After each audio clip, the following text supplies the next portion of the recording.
Check, check. Check, check. Test, test.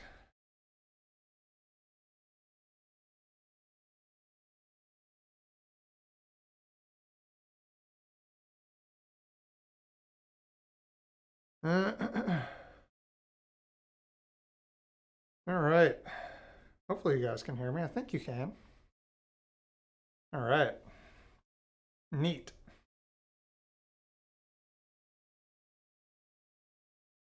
Why isn't my multi-stream working? Okay, let me switch over. Make sure everything's working here. Sure you guys want to see my pretty face. I don't blame you. We're in. We are in. How's the audio, guys? Good? No video? Yeah, no. I was on. Starting soon. All right. We in. Welcome. Welcome to the stream. What time is it? We on time? 7:02, slightly late. No bigs. Who we got in the chat? Who we got today? Let's see. ID Stealth. Hit me with the feet. Dude, I swear, I'm never putting my feet in a freaking thumbnail again. You guys are perverts. Mac Telecom, what up? Welcome. Sean Campbell, there he is. Tyler, those feet, bro. Sean, chat's gonna get spicy. I know Sean was anxious to discuss this. I'm not gonna get into the warranty stuff that's been going down, so I'll get into that in a bit. Let me say hi to the folks. Urban Discreet, welcome. What backpack? I assume that's sarcasm based on the emojis. Eye rolling, shrug, crying laughter face. Justin, one rule on the internet: never give feet for free because people are bro. I swear, what is with you guys and feet? Never again. You guys ruined it. If you actually did want to see my feet, you should have played it cool. Now you're only getting them off my OnlyFans. You played yourself. Congratulations. Oak Fig. How many millions has that last backpack made now? Probably a lot.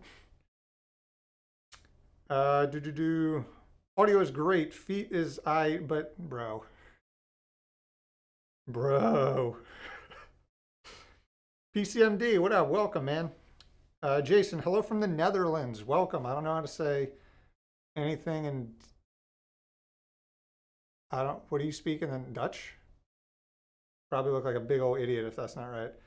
Ty, welcome. Hi. Andy, hi. Ted, hi.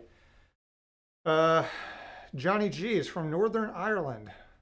That is originally where my ancestors are from. A long time ago. Not that I have any real Irish heritage, but fun fact. Bragsmith, Dan, there he is. The question is, did you pre-order the backpack?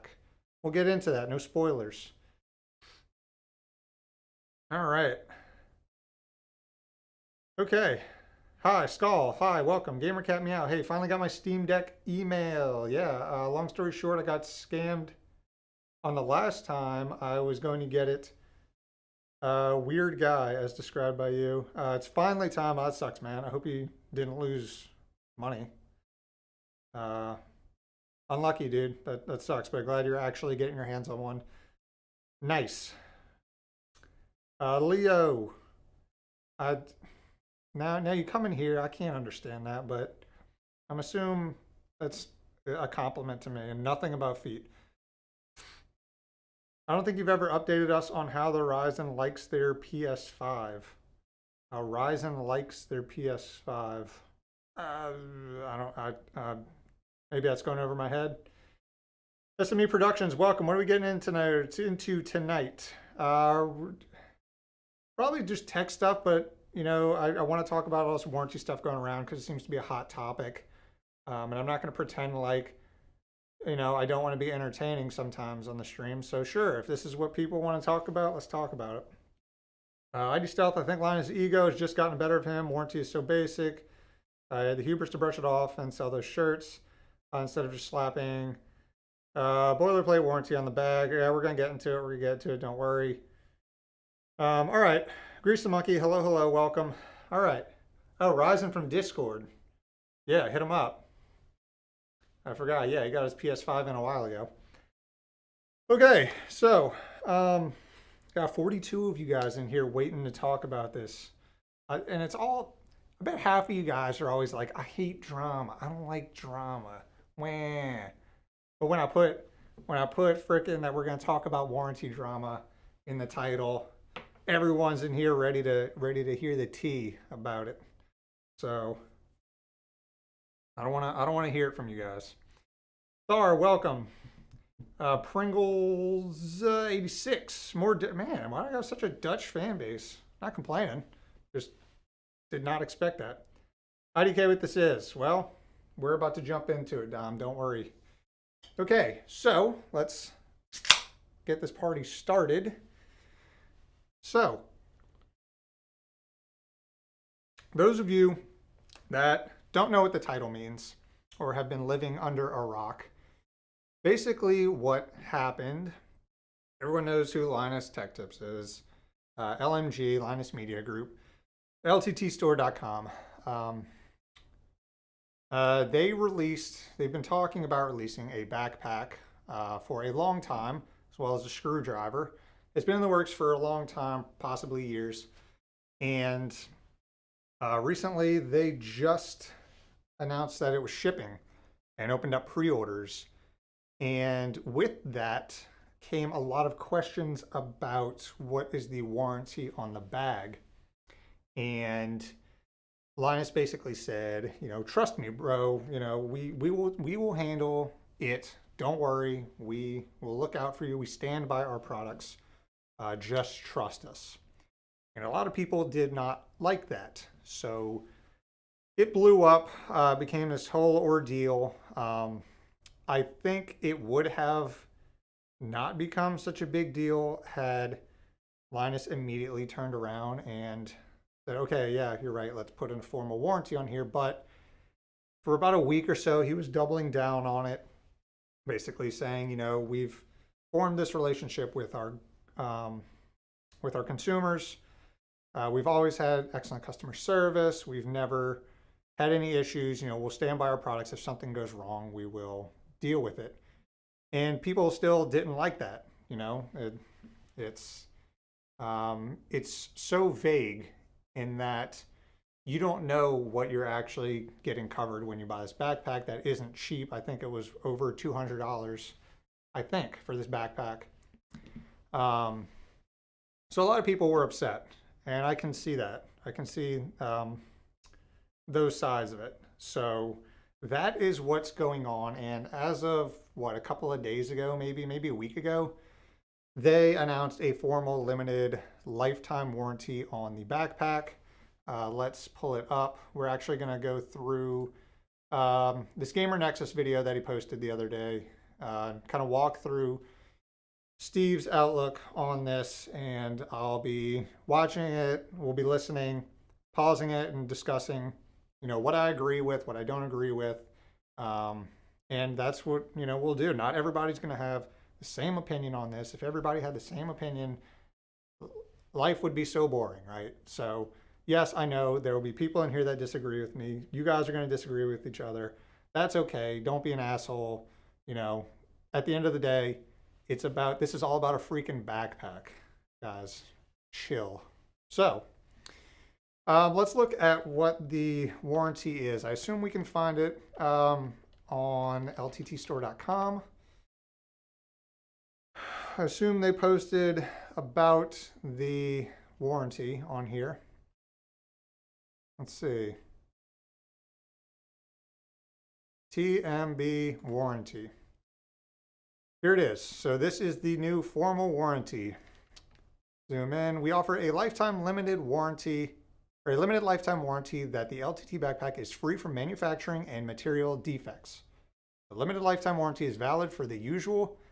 Oh wait, okay, sorry, I'm freaking. You guys are still looking at my face. Switch this. You guys don't need to see me. Okay, I'm gonna get back to chat. Don't worry. I want to get all this out of the way, and we'll get into it. Limited lifetime warranty is valid for the usual and Customary life of the LTT backpack. The manner in which the LTT backpack is used directly impacts the usual and customary life of the product, as materials will deteriorate and fade over time, and moving parts such as zippers will also wear. The limited lifetime warranty does not cover damages caused by misuse, abuse, or by accident or negligence. Damage caused by rips, cuts, or tears. Normal wear and tear. Products purchased from unauthorized dealers, cosmetic damage, or unauthorized modification or alteration. In order to make a warranty claim, you must be the original purchaser of the LTT backpack from lttstore.com or provide a copy of the original proof of purchase. There you go. That is the warranty on the backpack. It is a pretty standard warranty. This, if you look at other warranties, in manufacturing, this is going to be pretty standard. Yes, I know there are some companies out there that offer ridiculous warranties. I'm trying to think of the sunglasses that I bought when I was like 13 that offered a full lifetime warranty. And I still had them in college. I was wearing them to ride my bike and go to class. And I was leaving my apartment complex and they fell off my, neck or face or whatever, and immediately a car ran over them, crushed them. I contacted the company and said, hey, these got run over by a car, and they sent me a brand new pair. So that is not normal. So let's just get that out of the way.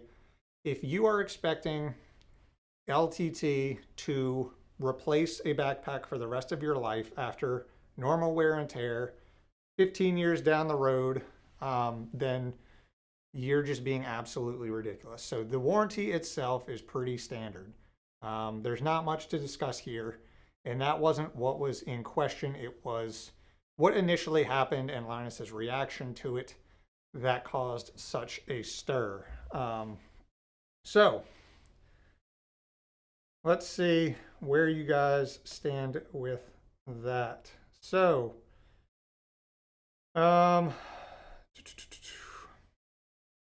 warranties are great. RMA processes suck. Yeah, they can suck. That's for sure. Trust me, question mark, red flag. Yeah, I'll get to that. Sipping coffee, yum yum. He's at the point in his life to where he has all he could want and isn't nearly as attached as he used to be.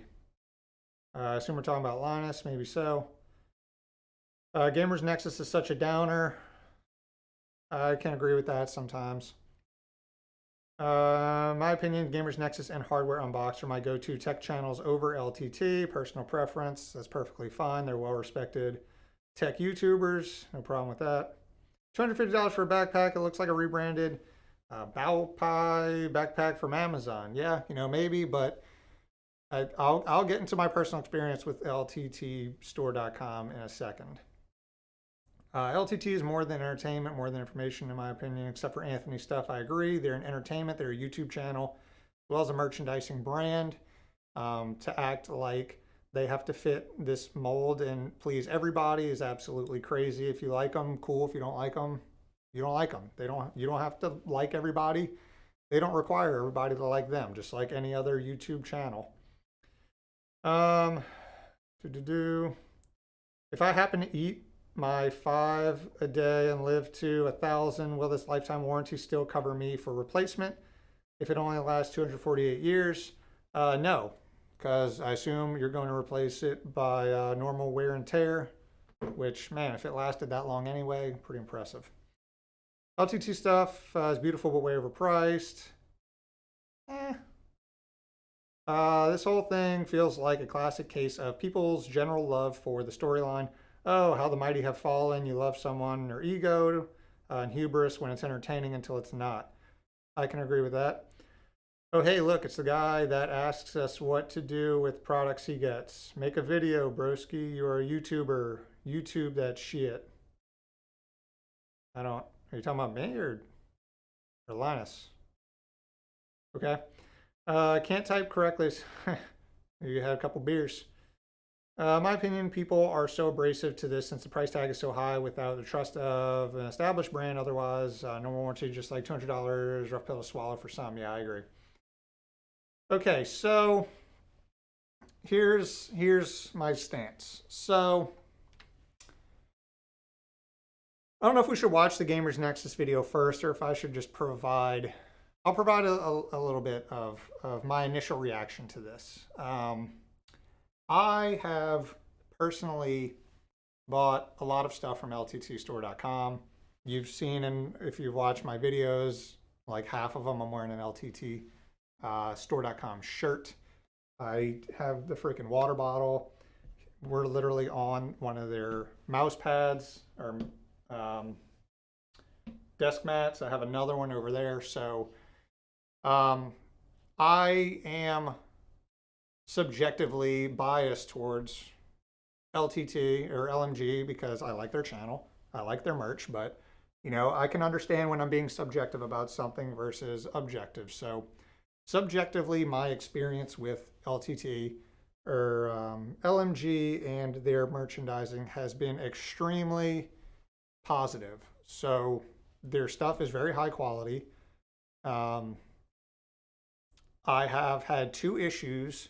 One where I was shipped a shirt that had like a printing issue on it, and I immediately contacted them, and they were like, "Oh, okay, we'll send out a new one." No questions asked. The second time was I guess this is the same water bottle, but the lid that it shipped with started leaking, and this was probably like almost a year after I bought the water bottle. And I contacted and said, "Hey, my water bottle lid's leaking. You know, can I get a new one?" They were like, "Yeah, sure, send it over." So subjectively, when I saw the backpack come out and I heard, you know, "Trust me, bro, we'll replace it," I was like, okay, that's fair. Based on my experiences with their customer service and their products, I have no problem, you know, believing that, you know, based on my personal experiences with them, that was fine enough for me. But objectively, looking at this as someone who has never purchased anything from the store and is looking to buy this backpack, I don't know why you would. It's very expensive. So someone who's never purchased anything from lttstore.com, and the first thing you're going to purchase is a $200 plus bag, I'm not buying it. I think a lot of this outrage came from people who weren't even going to buy it anyway. But objectively, yes, it looks bad. When you want to spend $200 plus on a backpack and you don't know what the actual warranty is other than the owner, CEO, president, whatever his title is of the company saying, "Trust us, we'll handle it, don't worry." If you don't have experiences in the past of their customer service and working with them, then yeah, that looks extremely shitty and terrible. Like, yeah, if you're gonna drop $200 something, you at least want to know what's covered. So that's my subjective take on it and objective take on it. Subjectively, I did not see an issue with this at all based on my experiences, but objectively, yes, it looks shitty. So, actually, how much is it actually? I keep saying $200 plus. Let's make sure that's actually, okay, yeah, $250. That's before shipping. Very expensive. So that is my take on this. I used to watch LTT, but they started doing random stuff I wasn't into anymore. But Radal is where I'm at. I'm building my NAS right now, so I want to look into routers and networking. Yeah, you know, channels change, priorities change. There are a bunch of channels I used to watch before that I no longer am interested in, and that just happens. Doesn't mean the channel's, you know, worse.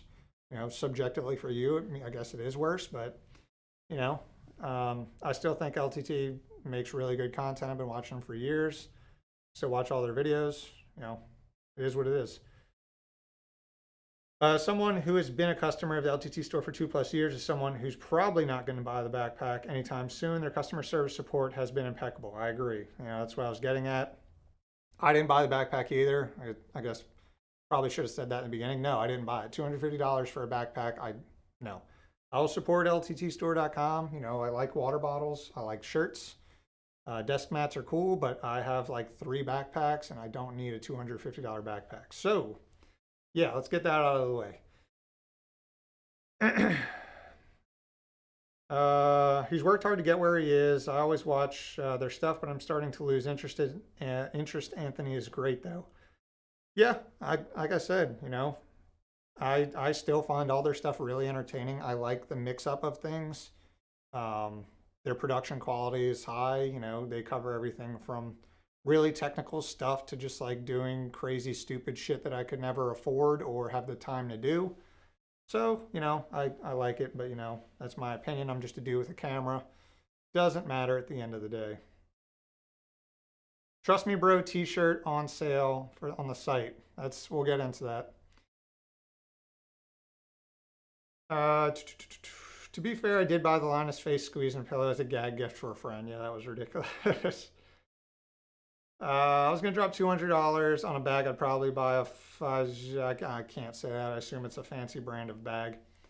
Just drop by to say have a good night. Baby's crying already. Night, guys. Yeah, priorities. Lewis, thanks for stopping by, man. Go take care of that baby. Saying Twan. Like I said, never trust a company. The Trust Me Bro is not good unless you know them personally, or even then it's good to be wary of things unless you get them in writing.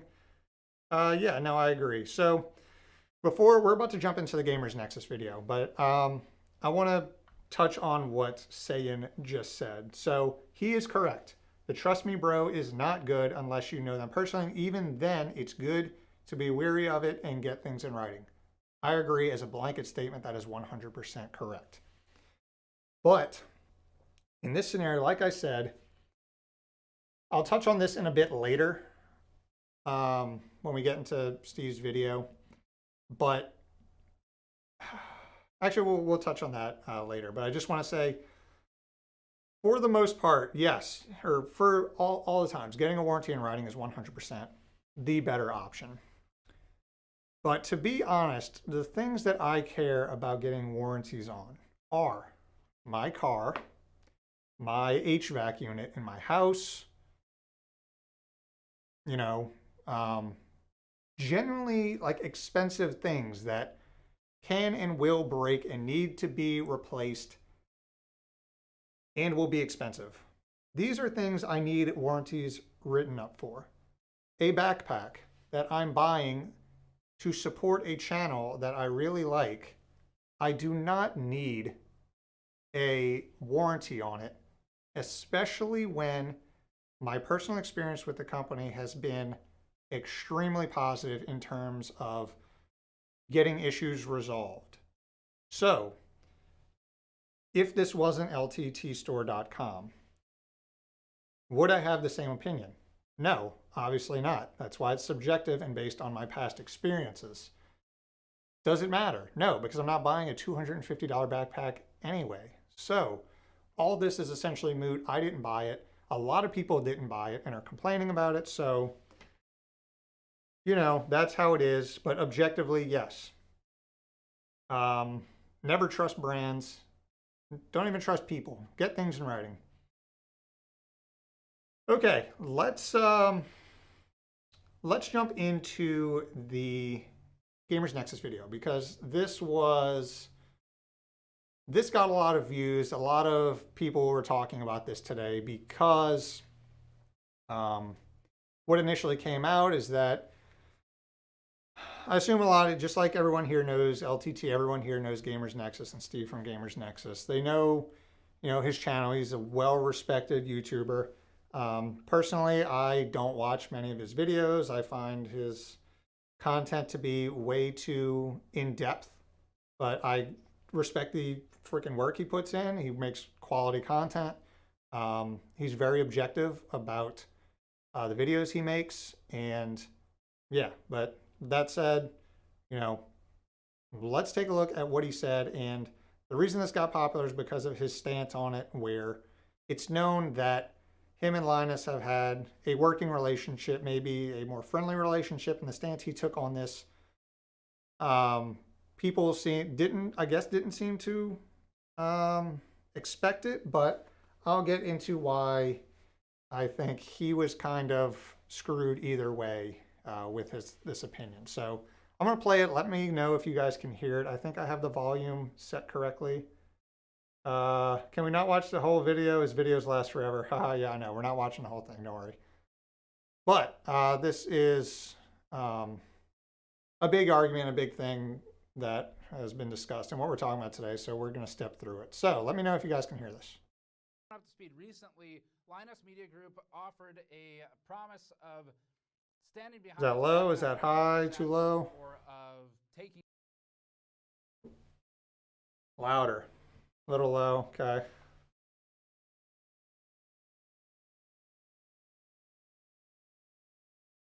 care of it if there's a problem with the backpack. The community was upset that there was no written warranty attached to this other than the implicit statements that were made, and basically was seeking some form of, that's good, the idiom, put your money where your mouth is, and okay, standing behind the product. All right, here we go. In writing as so. To get everyone up to speed, recently, Linus Media Group offered a promise of standing behind its backpack 100%. Okay, I'm going to be stopping it a lot. You know, we're going to be talking about it. Go point by point, but this was Linus's tweet on the subject matter. It matters because my word matters to me. They could easily just walk away, but that would be a shit stain on my legacy, and I wouldn't accept that. Anything we're doing or anything we're going to promise we're going to be able to follow through on, I can promise I'll make right. So that's what we've done. And yeah, I can see Linus's perspective on this because I just, like I said, based on his take on customer service within LMG, it's been absolutely impeccable.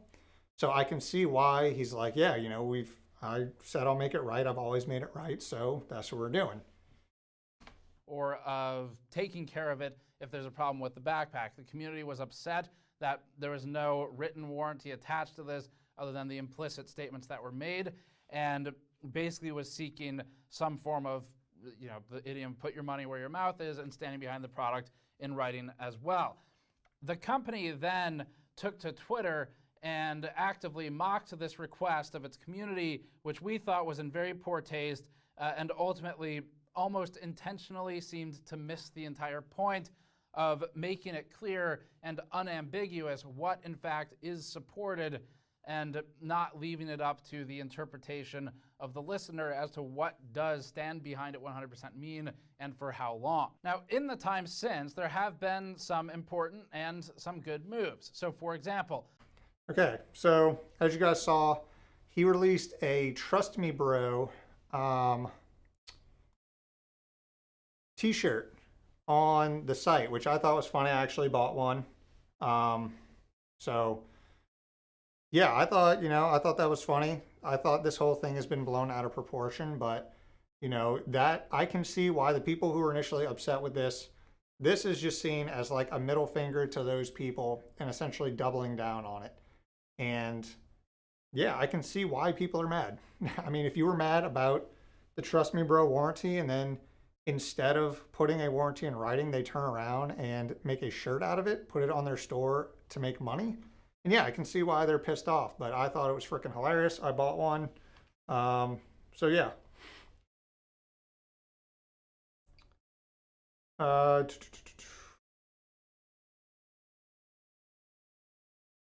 You look great, man. Thank you. Heyo, Planet Tech, welcome. How you doing? Doing good, doing good. Hello, Trust Me Bro. I would run a mile if I heard that. Jesus, man, all this crap for an Amazon backpack that has LTT on it. I agree. I agree. It's funny, but people like to get outraged about anything these days. Yeah, getting mad about things that don't affect you in any way, or that's a pretty in thing to do. Jason, welcome. The video cover makes me unsubscribe. Okay, see ya.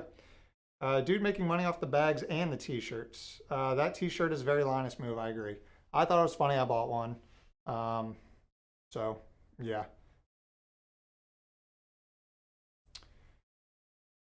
So here's the thing, this tweet, so he says, that's fair enough. If we screwed over our customers, it would have blown up on Reddit, and we would have cared to fix. And if we cared, we'd have to fix it.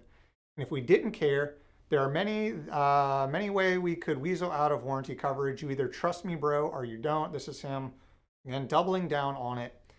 But again, here's the thing. If they didn't already have such a known high quality customer support, and they had always treated their customers with respect and made things right, then yeah, no one would even buy this backpack. No, it wouldn't have even, LTTstore.com would not be making the money that it would if they didn't have a warranty and they treated their customers like crap. So I can see again why Linus is taking this so personally, because even without any warranty, he's still, making things right. So when this backpack comes up and out of nowhere, people are like, well, you're an asshole. You're not giving us a warranty. I can see why he's taking this personally. So I can see both sides, but again, from an objective standpoint as an outsider, offering merchandise, especially like a backpack and a screwdriver, you should probably have a written warranty. But in fact is supported, and not leaving it up to the interpretation of the listener as to what does stand behind it 100% mean and for how long. Now, in the time since, there have been some important and some good moves. So for example, the company has now introduced a limited lifetime warranty in response to the backlash, and we'll discuss that warranty in this video.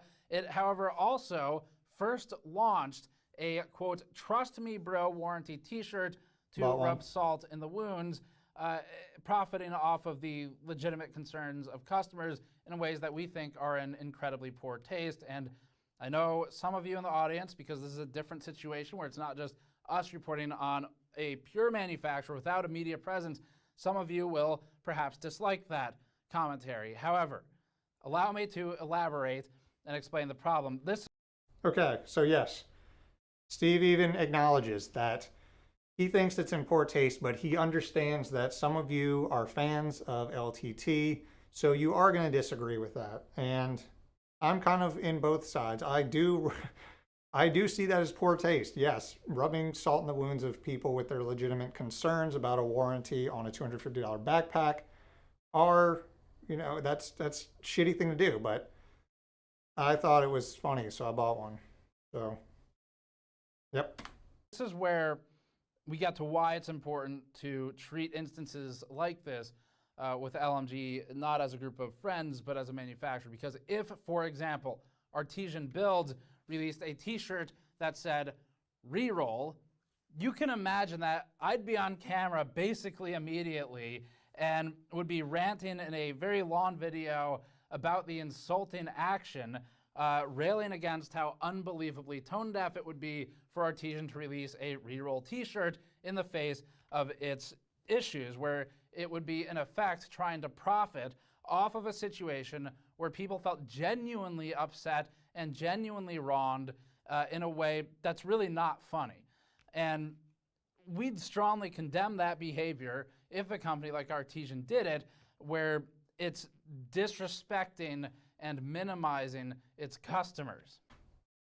Okay, so I agree with a good bit of what Steve is saying here. So there are some things I disagree with, though. So he says that LTT making this shirt is, they have to report on it because hypothetically, if Artesian Builds made a shirt that said "reroll," and everyone knows the Artesian Builds drama that went down, they would be making a huge video on it. So it's only fair that they make a video about LTT doing something like this.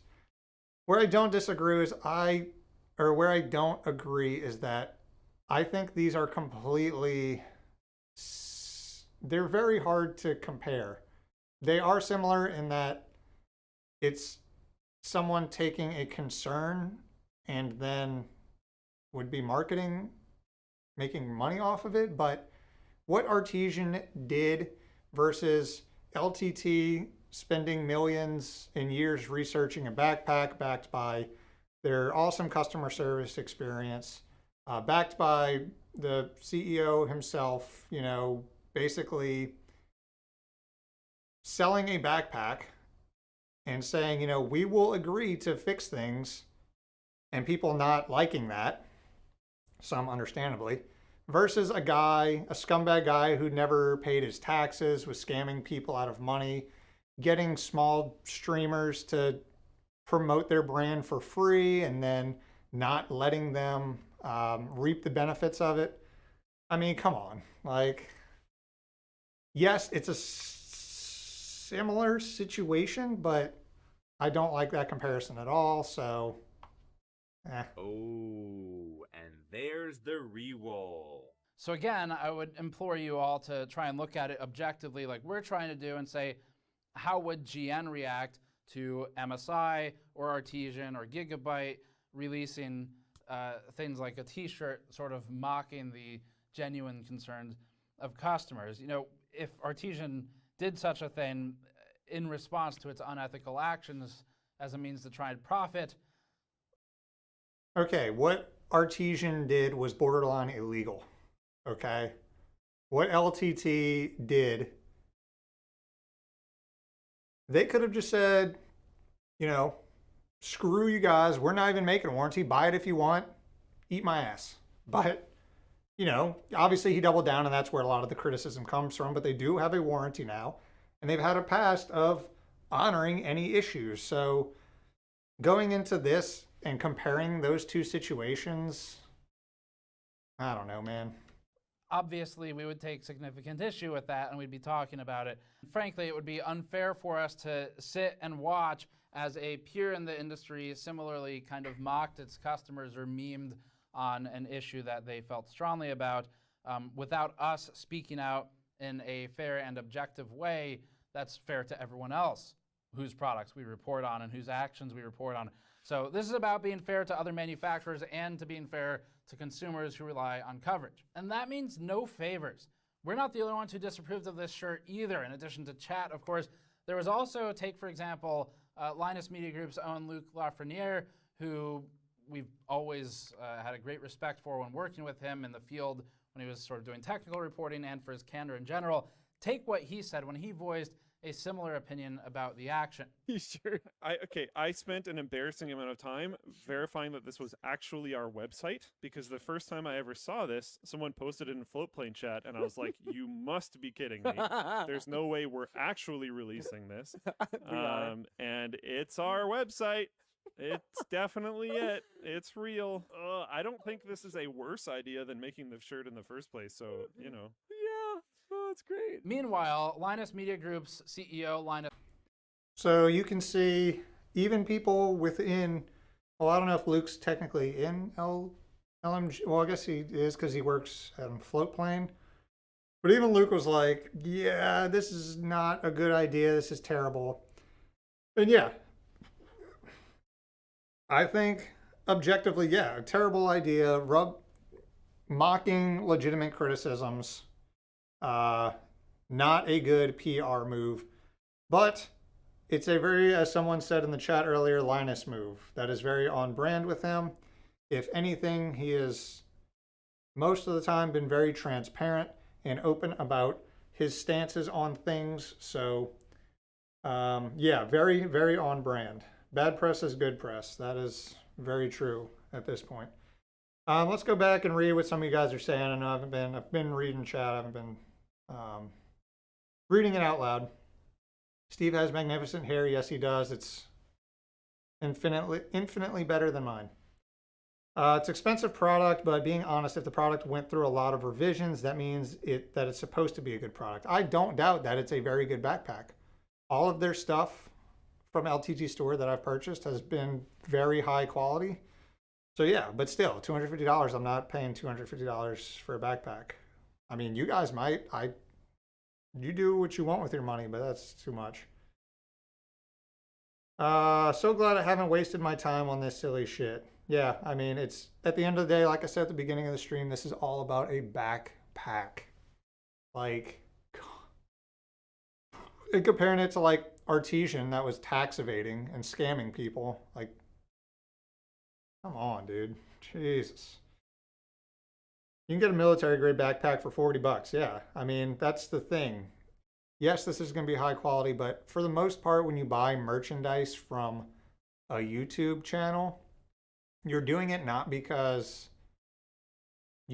necessarily, I don't need 6 LTTstore.com shirts. I don't need an LTT store water bottle. I don't need an LTT desk mat. But I like the channel. I want to support them, and they make high quality stuff. So, but not so much that I'd buy a $250 backpack. People love to stoke the fire. Yes, I agree. I think that's what a lot of this is. When people see something happen where they can feel justified without even getting off their ass from in front of their computers, they will get to their keyboards and take the righteous path and pretend like they're just as outraged as everybody else about a backpack. So, yes, I agree with that. Assuming you're in beers, what's in the silver tin? We have a, I think this is a Summer Pilsner, St. Arnold's. Yeah, Summer Pilsner. Voila. You probably can't see it, but yeah, St. Arnold's Summer Pilsner. That's what I'm drinking. It's hard because, like a great man once said, you either die a hero or live long enough to see yourself become a villain.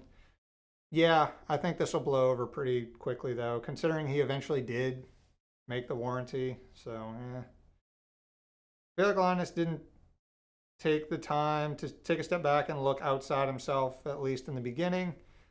Yeah, he definitely reacted emotionally to this, and I can definitely see why. He's probably spent millions of dollars on customer service, refunds or returns, or replacing products that he didn't even need to because he didn't have a warranty. So when he creates something and people are mad that they're going to get screwed, and he's like, no, we've never screwed anybody. I'd challenge you to find a thread of somebody who's been legitimately screwed by LTT store merch. And then so he saw this as an attack on his word, which he claims to stand by. So I think that's why he took it so personally. I agree with Steve. LTT is very much about making companies liable with all their testing. But when it comes to their $250 backpack, it's okay to mock those, asking for a warranty, hypocritical. I agree. That's one thing that I strongly agree on. If you're going to take a stance, it's hard because he takes a customer first stance, especially if you watch throughout all his videos. Anytime there's an issue, he's always going to take the customer side. And when it comes down to, I don't want to say like a 50-50, issue, but for the most part, he's taking the customer side. So when he himself is on the other side of that as the company providing a service or a product to somebody, and to not have a formal warranty after ripping so many companies on how they treat their customers, yeah, objectively that looks bad. But again, going back to, he's done all of this and probably had better customer service and return policies and replacement policies than 99% of companies without having a warranty. So yes, I can see why he would take that personally and get upset. But also, would this have just been easier if you just put a standard limited warranty in writing from the beginning? Also, yes. So I'm with Luke on this. It looks like for Linus, it's all about money now, which is why I stopped watching LTT Store. Their vids turned full-length ads with sprinkles of content. I don't think it was all about money. I think that was an emotional move to release that shirt to the store. That was him saying, yeah, you're mad about something that I think is stupid, and that I will, I've talked about this enough. But yeah, he released a shirt that was obviously an ego and emotional move. I don't think it was about money. I don't think he sat there and said, yeah, I think we could make a bit more money and capitalize off of this. I think that was more about ego, but obviously money helps. I quit following LTT stuff. It's all about selling stuff and not about consumer tech coverage. For me, they became the villain. Like I said, all power to you. Anybody who doesn't like their stuff can, move on. That's how it works. I've followed channels in the past that I don't necessarily like anymore, and that's no different from other people with LTT. So I can see people not liking their content anymore. I'm not arguing that at all. I'm not going to stop consuming their content or anything. I'm just glad Luke is there to be the voice of reason. Yeah, it's good to see that he doesn't have just yes men sitting around him, you know, giving him a rub and tug every time he does anything. So, yeah, no, having a voice of reason and an opposing opinion, no matter who you are, is good. Whether that opinion's right or not, it doesn't matter. It's most of the time it's always good to at least see from different perspectives. So the fact that someone will sit there live on camera, face to face with them and say, yeah, I think this was a terrible idea is good. So I agree with that. When you say support LTT, you realize they are now larger than some PC component companies. LMG is big business now, no longer a dude with a camera. Yeah, I know. That doesn't mean I can't like their stuff. I like Adidas soccer stuff, so I buy Adidas stuff. Adidas is one of the biggest clothing manufacturers in the world, but I still like to support their stuff. So yeah, I know, they're huge. It's just a middle finger to all of those who are complaining, and not even because they bought something, but because they saw the opportunity to talk some shit. I agree. And like I said, I think, you know, majority of people complaining about this don't even give two shits. They want to be on the righteous bandwagon and be there to take the high road. It's an easy way to do it. A lot of people do it these days. Anytime some minor thing comes out, you know, take the high road, get on the bandwagon, look like a knight in shining armor, and congratulations. All right, let's keep going. Sebastian seemed to miss Luke's point entirely and instead was primarily focused on his sales and the profits that the shirts were driving in this awkward exchange. As far as the public can tell, it was asked for by a fan on Twitter. Is that true? Yes, it was actually requested. I thought it was hilarious, and so I did it. I thought it was hilarious, so I did it. There you go.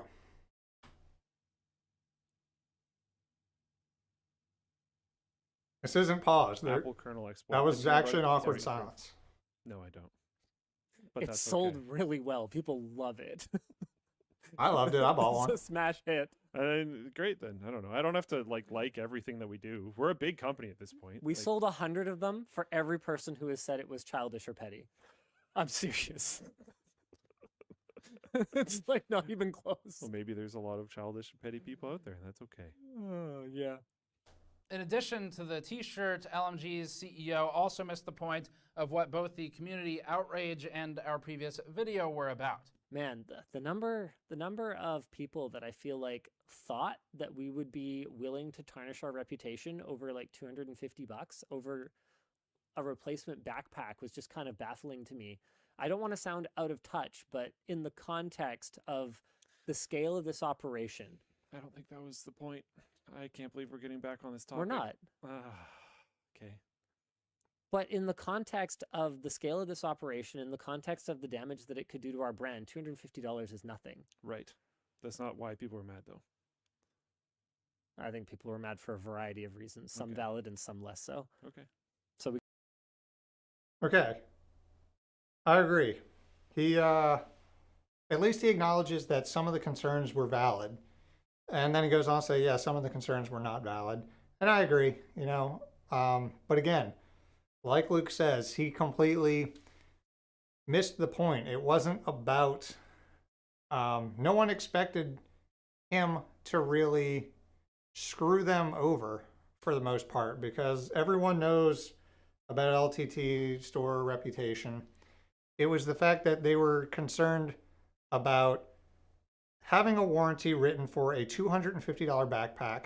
They expressed that concern, and instead of just saying, okay, you're right, we should probably have a warranty for that, here you go, he spent a week arguing with people, which only fueled the fire. And I think the more he argued, the more he wanted to be right, which is what spawned the shirt. which pissed people off even more. So again, yeah, it was his ego. It was 100% emotional. He could have avoided all of this, put out a warranty. People would be perfectly fine with that, and we wouldn't even be talking about this now. So that was the issue. And that's why Luke is like, dude, just, can we stop? Can you just put out a warranty and we don't have to deal with this anymore?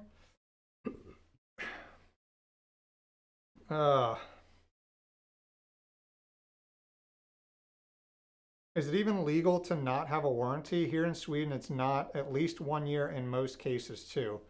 I don't know. I'm not going to speak on something I don't know about. So it has to be legal, considering they don't have a formal warranty for their shirts and stuff. So I don't think it's legally required, but I could be wrong. Bruce, we both laughed when we saw the price. Yeah, I mean, when I saw the screwdriver was going to be like 70, is it more than 70, $70? Like, yeah. And when you saw the backpack price, I was like, oh, yeah, god damn. It bothers me that Linus from LTT is called Linus. Why? What's his name? Am I missing something? Anyone ever notice how much he spends on his new house but complains about the price of things for his channel? I mean, the dude has put over a decade of his life into building a brand. I think he's inclined to reap the benefits at this point and have a nice house. And then complaining about the price of things for his channel, I'm pretty sure that's all just for show. But yeah, you know, that's my take on it. He just tarnished his reputation by saying this. Well, he certainly didn't help, that's for sure. I don't think his reputation is really outside of his general fan base. Yeah, outsiders looking in at this are gonna be like, this dude is an asshole. Why didn't he just offer a warranty? So yeah, that does make sense. Outside of his community, he 100% tarnished his reputation for sure. When you're the face of the company, you cannot say stuff like that, period. But this is YouTube. You can say what you want and then make a short video saying sorry, just like that South Park episode.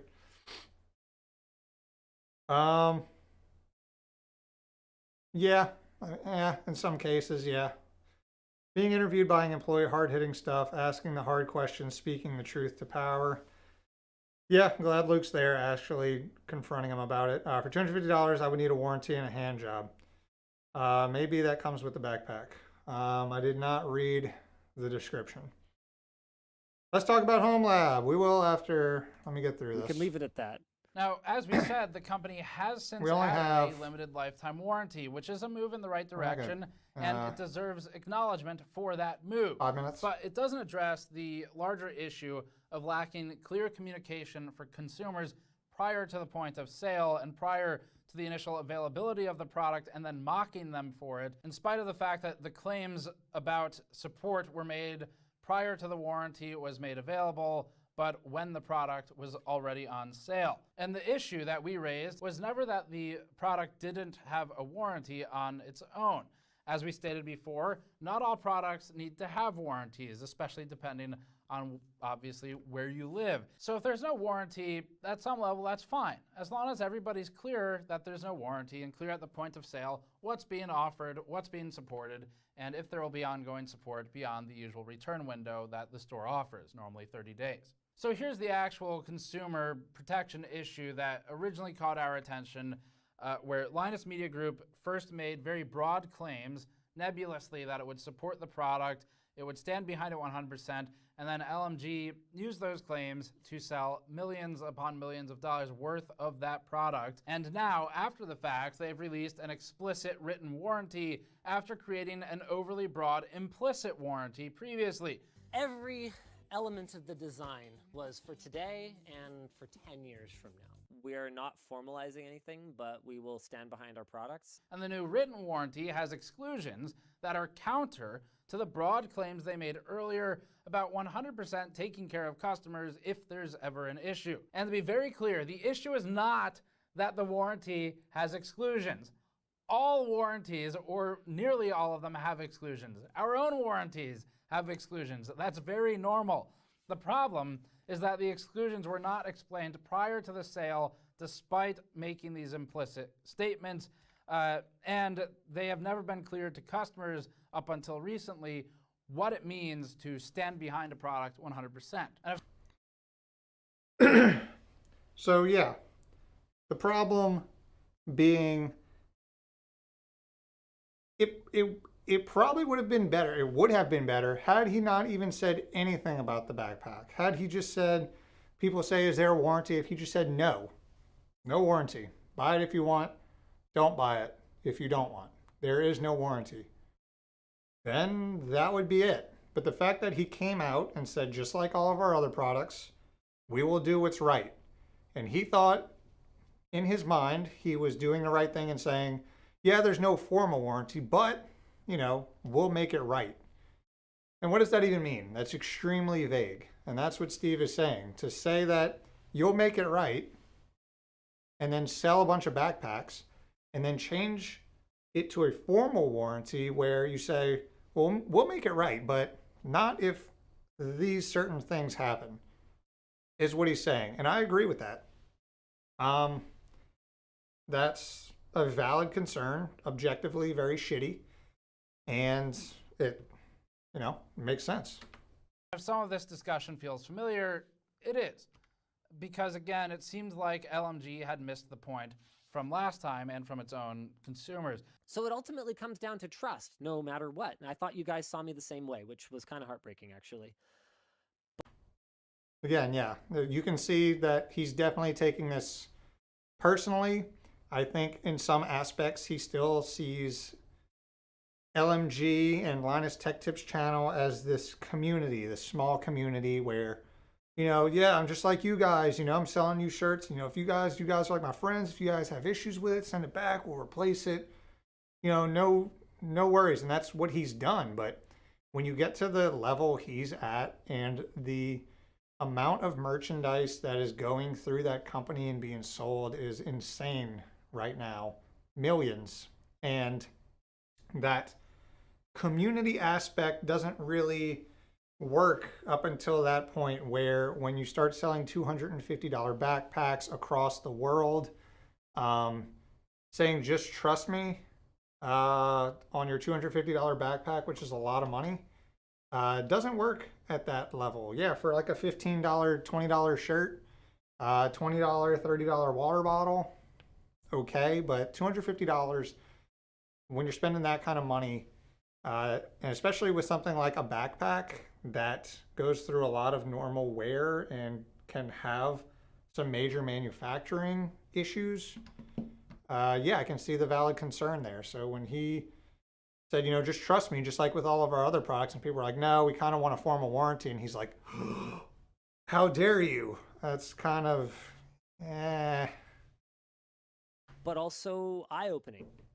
The number of people out there who will assume the worst of me just because I let you into my very real and yes, sometimes flawed thought processes. I don't think you're necessarily reading this the right way. I don't think it necessarily means that people don't trust you. I think that a lot of people go with the stance of trust but verify.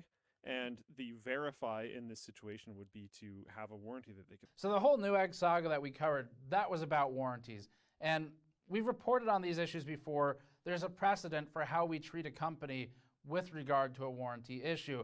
If Newegg made a promise that they would take all returns on a product but didn't specify details, and then went back and added restrictions after the fact, imagine how we'd be blowing up on camera and talking about it. So going forward, we just want to be clear and sort of set the expectations here that in instances like this, where there is a manufacturing type issue at play with Linus Media Group and LTT or LTT Store here, we will be treating it in the same way as we would treat a computer hardware manufacturer, because that's the fair thing to do. And many of those computer hardware manufacturers are now smaller than LMG. Likewise, any coverage we have of the company's ethics or of its lab testing that consumers will rely upon will also be treated in the same way that we would treat a company like clear results for 80 plus standards, where we've been positive about some of the things they do and we've been critical of some of the things they do. Similarly, we would treat it like Principled Technologies or FutureMark, where you have two extremes of the spectrum depending on whatever the situation is in the future that may arrive. So Linus Media Group is now a very large and successful operation to the point where it's beyond just entertainment anymore. And that's impressive, but it's only fair for us to treat them as a company in that way and not as just a media company or a personality or an outlet. And obviously, I hope that on a personal level, we've presented this in an objective and level-headed, clear enough way that the people with whom we are friendly at LMG, like Linus, can stay professional and friendly when we encounter each other at events and things like that. Because, you know, this. So you could tell, I think Steve was kind of screwed either way on this, his stance here. Because he took the stance of, I think he took the right stance. Based on his channel, he is very objective about things. He presents the facts. He leaves no stone unturned. Extremely informative channel. Have a huge respect for his channel and what he does. So it would be very off-brand of him to take this very obvious issue with LMG and take Linus aside, because what Linus did, his actions surrounding, not his, we're not talking about his actions within LTT store and customer support, and you know, he may have had all the best intentions of the world with this backpack. You know, who knows, without the warranty you could have gotten one 10 years later, it could break and you could be like, hey, you know, the zipper broke, can I have a new one? And you could have sent a new one, who knows. So it wasn't necessarily his intentions, it was his actions when faced with some legitimate concerns.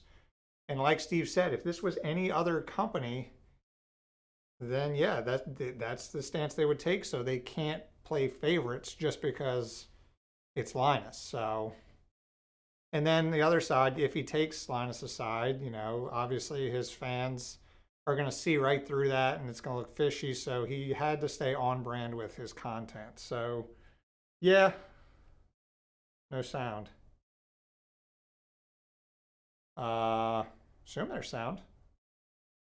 Type of issue is core to what we do, but it was just really personally conflicting for me to try and report on something that I felt very strongly about, but also know the people on the other side of it more than we do with a manufacturer typically. That's why we have to do this and say this is the right way to go forward when these types of issues arise from any media outlet with whom we are potentially friendly. So that's the change we're making with Linus Media Group. This isn't some big YouTuber drama thing. This is just actual reporting, and I hope that people can respect it as such and respect the decision. And yeah, this isn't the fact that this got so big to where people are marking it as drama is so beyond absurd. Like, a company with a track record for really good customer service released something without a warranty. People were concerned about that. The owner said, trust us. Everyone said no. He made a shirt that said, trust us. Then he said, okay, here's your warranty. About a backpack. Like, Jesus. and understand where we're coming from on it. That's pretty much it for this one. So let's go to the news. First big news Okay, so that was it. I think this has gotten so freaking blown out of proportion. It is insane. But again, people all love to be mad at things. So again, this is going to blow over in like a week. No one's going to care about this in a week. It was a hot topic. People like to get up in arms just to do it, something to do. I'm only fueling that fire. I agree. I understand that. But I wanted to discuss this because I felt, my God, it's gotten so much coverage and people people are being so ridiculous about it that I want to at least offer my perspective on it. So there you have it. Last thoughts about this before we move on. I don't think there's much more to cover.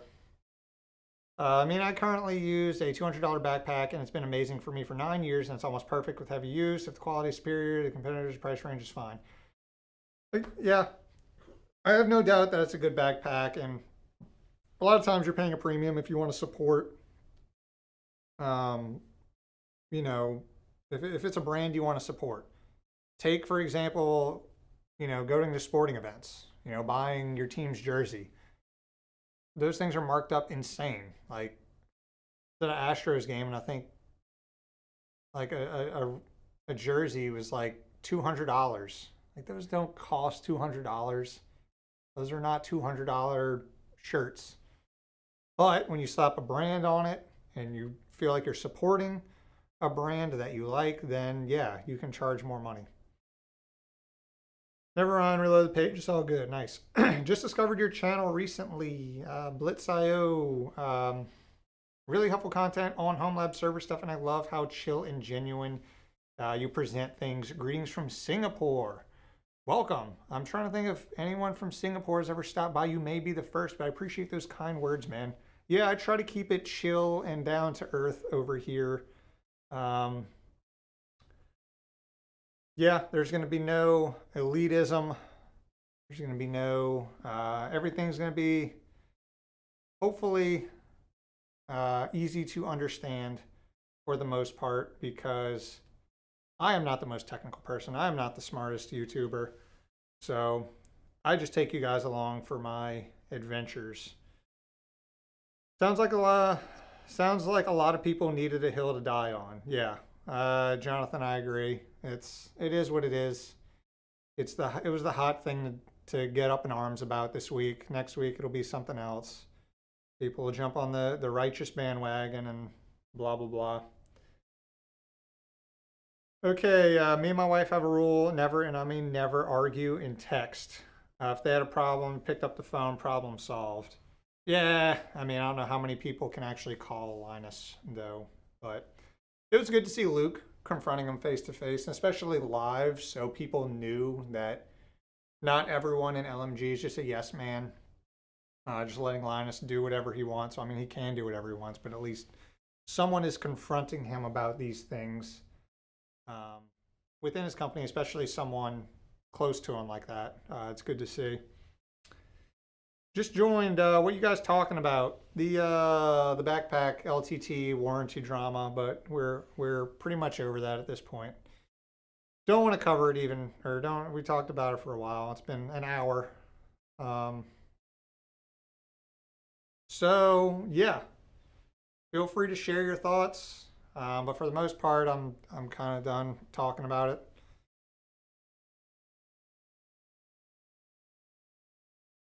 I don't understand the very concept of supporting a brand. They don't support me, so why should I? I always research and buy the best product for me. Don't care what brand it is. Yeah, it's an emotional thing. It's, you like a sports team, you like a personality, you want to support that. You want to support them. You like the brand, you want to show that you support the brand. Branding is nothing new. It's been around for a long time. It'll continue to be a thing. But yeah, you know, if you don't want to support a brand, then you don't have to. But the idea of people wanting to support a specific brand or personality is never going away. That's so an hour ago, yeah. TrueNAS scale shirt, dope swag. Hey man, check it out. I have 2 of them. These are nice shirts too, by the way. I really like these. If you want some TrueNAS swag, go to TrueNAS. They have a store. You can go buy these. They're nice shirts. I would say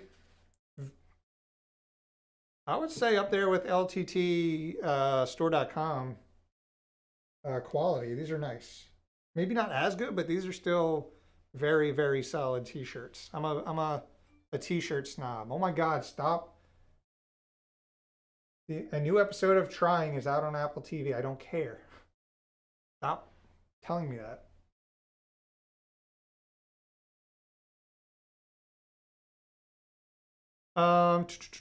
Hello, people. According to the LTT backpack, I bought the little ABC's gaming book for my little brother for Christmas. Forgot that everywhere but UK adds tax. It cost me another $30 or €30. Yeah, it sucks. Yeah, they shit's expensive, especially shipping now. It's gotten insane. Plex's best practices made it not that bad, not good that it happened, but they were upfront with it and owned it. They handled it very well. Are we talking about the, oh, yeah, Plex. Yeah, Plex data breach. You have a Plex account, go change your password. Yep, happens. Don't use the same password for all your stuff. No company's perfect, but that doesn't mean that they're absolved of their responsibility. It just means that now you have to be wary of it. You should be wary of every company, especially with your passwords and personal data. That's why this stream is sponsored by PIA. Just kidding. It's not. I wish. PIA, if you want to sponsor, actually, VPN sponsorships, people hate VPN sponsorships, so let's forget that I did that. Do the shirts have a warranty? I don't know, man. I'm not gonna return a shirt unless I got it and it was just ripped out of the box. So 92% polyester. That's nice.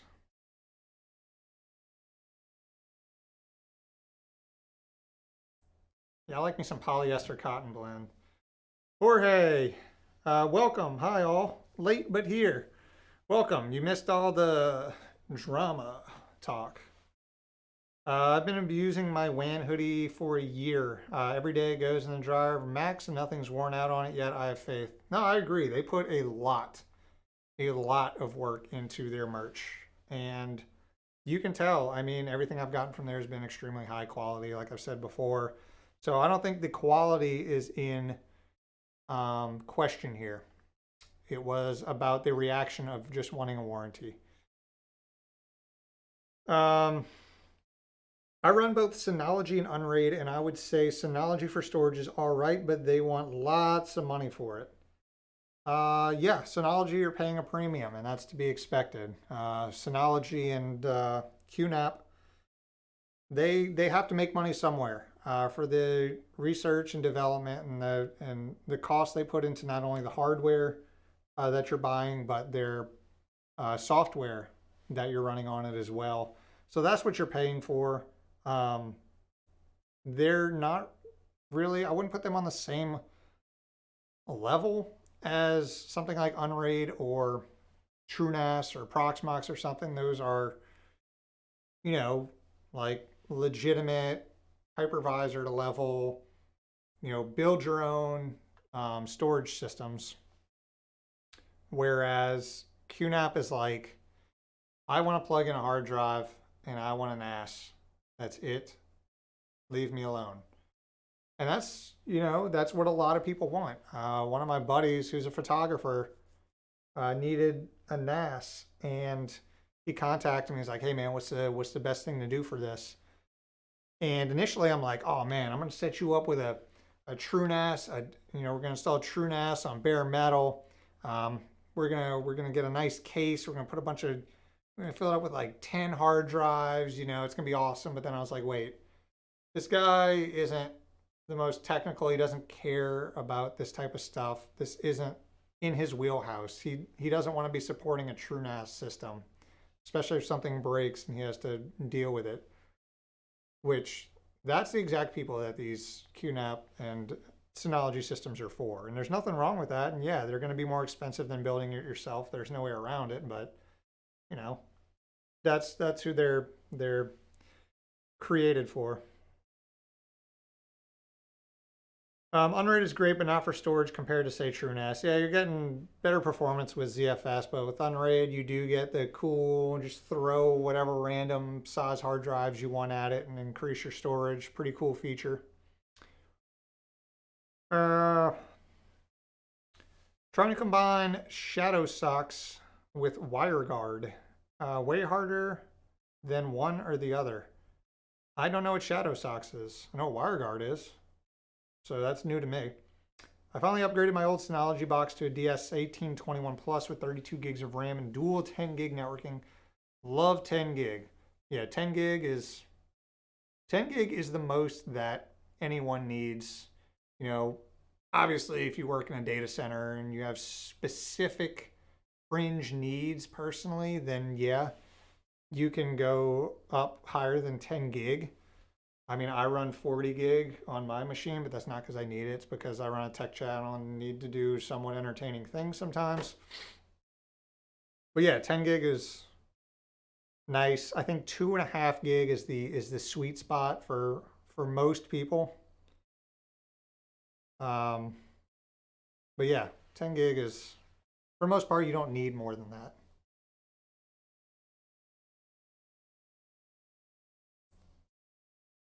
Is the stream sponsored by TrueNAS? No, I just like their shirt. But they do make a quality product. I run TrueNAS Core as my production storage system. I've dabbled in TrueNAS Scale. It's a quality product for how young it is. Oh, God. Jeff, dude, what did you... Jeff gets in here and brings all the spam bots with him. Come on, man.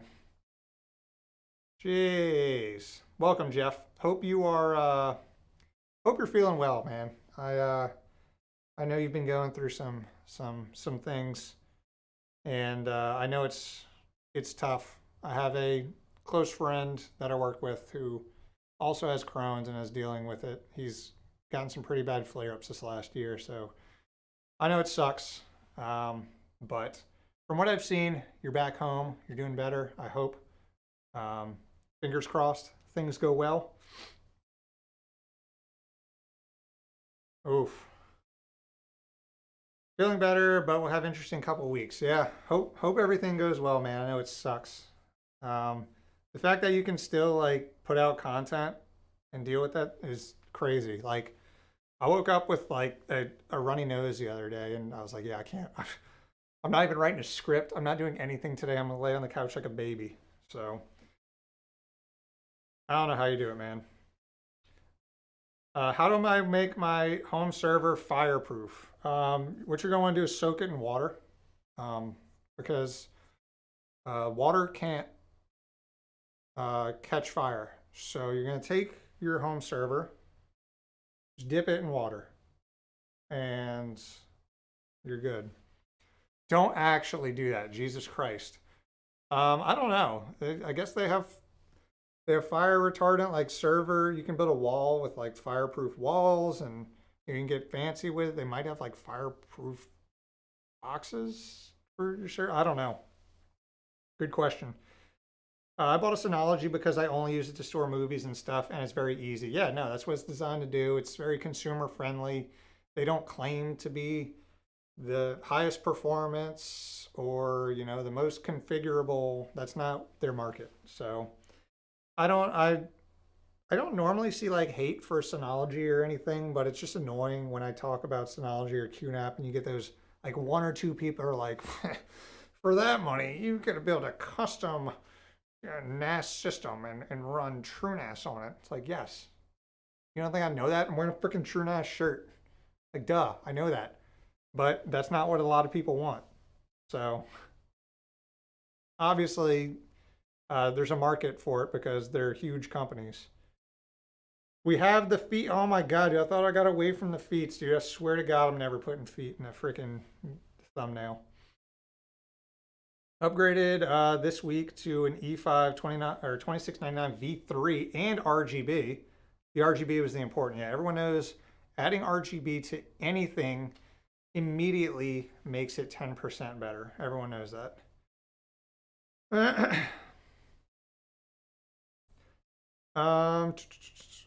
My content is a coping mechanism. I see that. Yeah, I, as a relatively not sounded weird. As someone who hasn't been making tech videos for as long as a lot of you big tech YouTubers, I never thought I'd make it 2 years. I didn't think it would last that long, but it's still fun. It's still awesome, and I still really enjoy doing it. So I can see how it's a distraction or a coping mechanism for this. Enjoy the collabs with your dad at Jeff. Dude, Jeff's got such a freaking like smart family. Like, but your brother does like medical research too. Like, you guys are, golly. I got a brainiac family over there, man. Radal, test that. Trust me, bro. I'm gonna dip my dude, True Dash. Don't do it. I told you not to actually do it. I wasn't wearing the trust me. I didn't say trust me, bro. That means it doesn't count. 50K subs and you hydro dip a Synology NAS. At 50K subs, I will email Synology and ask them if they'll send me something to hydro dip. I've reached out to Synology and QNAP. Synology did not respond. QNAP did. They responded and they were like, yeah, we got this this silent NAS we can send over. I'm like, cool. Yeah, send it over. And then they ghosted me for about 6 months. And then randomly, 6 months later, they replied to that email like, okay, yeah, what's your address? We'll send it over. I'm like, okay. I kind of forgot about it, but sure. 69 viewers, let's go. Nobody leave. Nobody join. If someone joins, tell them to get out. And if someone leaves, find them. Didn't hydro dip, but LTT sticker board, a classic synthesizer. Got to do something with the LTT. I had so many bags of LTT stickers. I don't know what I did with them. I have so many. I can put you in touch with Asus Store too. I've seen some Asus Store stuff. I've never, that's kind of the one that I leave out when I talk about these things. I talk about QNAP and Synology, but not Asus Store. I know you did a video on it. I remember your Asus Store video comparing it to a Pi NAS. But yeah, man, I'll make content with things. It's kind of my jam. When a collab with Jeff Radowl. Jeff's a busy man, dude. We're gonna let Jeff do his thing. He's got a lot going on these days, but when he's good and ready, we might could do something. But right now, we got other priorities. Jeff's got some priorities. Oh shit. Oh. I was like, wait, what is that? Papa try. I didn't say that right, probably. Thanks for the bro. Stop. I'm about to go take that thumbnail down right now. I'm gonna blur out the feet. I actually thought I knew you guys would be weird little perverts too, and I was like, I'm gonna post this thumbnail, but I'm gonna blur out the feet. But I was like, nah, they won't actually be weird about it. Oh shit. Oh yeah, I'm sorry I left the desktop audio up for we're watching the Gamers Nexus video. Whoops. Sorry guys. Redstone Games, what do you think of 45 Drive's servers? I don't personally have any experience with them, but I know based on content I've seen, they make really good stuff. I was watching their live stream today, going over talking about Ceph storage. They did a Q&A. It was really cool. I am a Ceph noob, so that's something I have to look into. But yeah, I think they make good stuff. I just don't have any personal experience with. Jeff, thank you so much. Just want to hear the music blare again. It's not going to be as... It's not as loud this time. I turned it down. I hope it wasn't too down so that you could hear it. But thank you so much, man.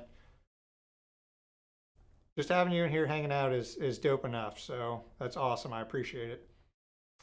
Just received a LastPass email about security event. Oh, great. Yep. Like I said, it happens to a lot of companies. No company's perfect. There will always be data breaches.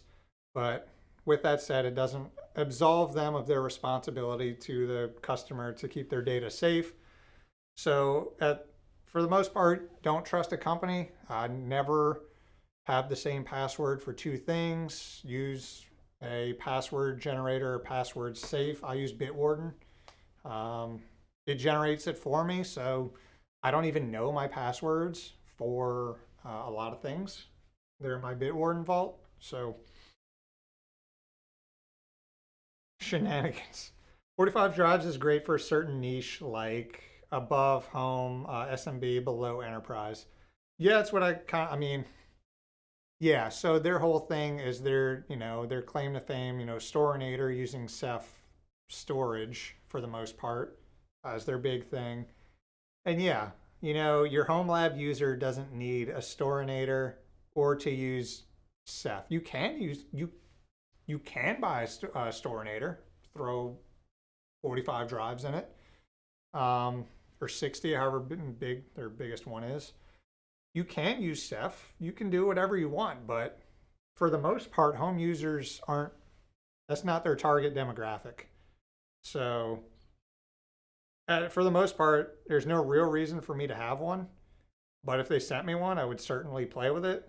But like I said, like Jeff said, it's below enterprise, but above home labbers. So what that is, smaller businesses, maybe hosting, like small hosting businesses, if you want to run a hosting business out of your garage or something.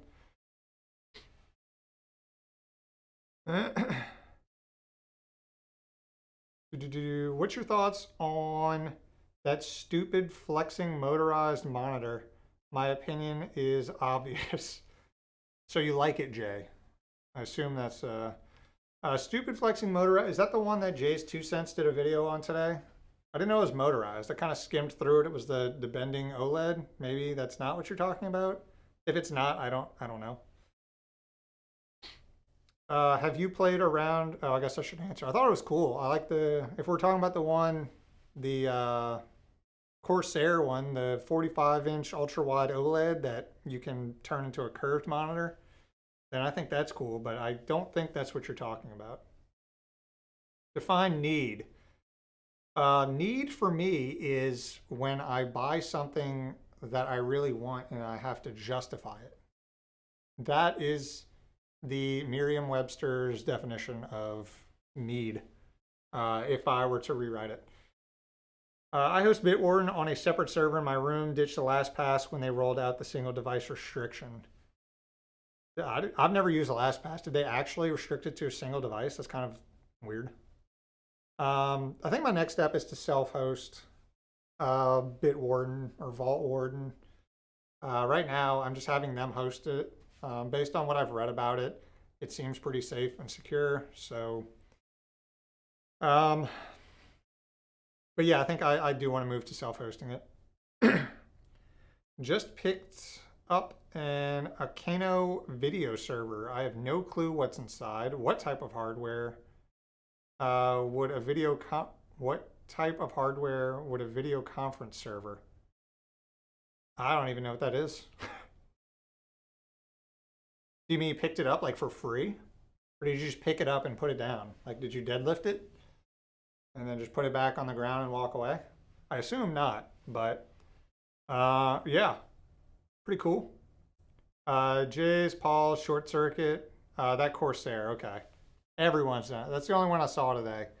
I had a lot of, I had a busy day, and then I took a nap, and then I had to cook and get ready for stream, so I haven't watched much YouTube today, but I did skim through Jay's video on it, and I thought it looked cool. Bro, get out of my chat, lovechat.xyz. Somebody, are any of my mods in here? The doc, kill it. There it is. Oh my God, is there another one? Oh no, okay. I thought it was motorized. Well, oh yeah, okay. Yeah, I'm not a big fan of curved monitors. I see the appeal of it just because, you know, I guess naturally in your peripherals you want it to be equidistant so you're not having like off angle viewing issues, but I don't even like ultra wides. So I'm a big 2 monitor person. I like being able to separate windows easily. So I honestly don't even understand the whole like beyond like racing simulator games. I don't understand the want for an ultra wide, but I know people like it. So, you know, to each their own. I have an NAS with 3 TB and it seems to be fine for me. Yeah, I mean, if that's all you need, that's all you need. No need to get any more than you need. I get way more than I need because I have a problem. So do as I say, not as I do. Need, a noun, thing that I want. I need a storinator. I don't need a storinator. Like I said, I would throw one in my server if one showed up on my doorstep. I need a petabyte. Yeah, I wouldn't even. God, that's so much data. Like, I don't even know what I would do with that. Download the internet? I don't know. That's insane. Bro, you got to make a video about Ansible, please. I will.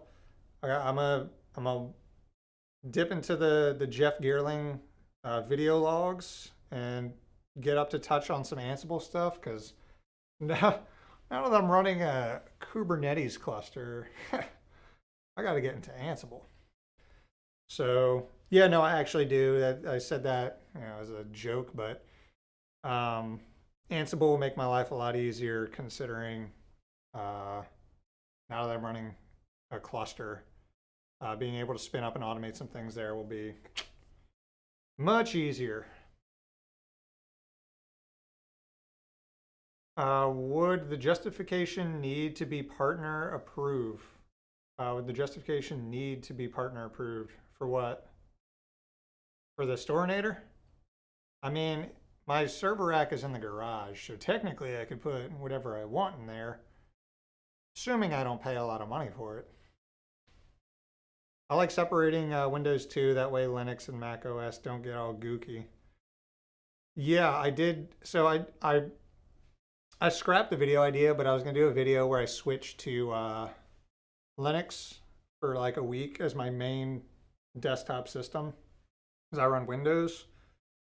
And I scrapped it because, I don't know, I was doing it and I was filming it and it just was boring and I'm not just going to put out a video just to put one out.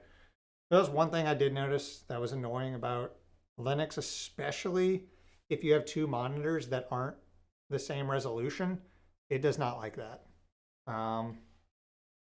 Say what you want about Windows, but they handle multiple monitors much better.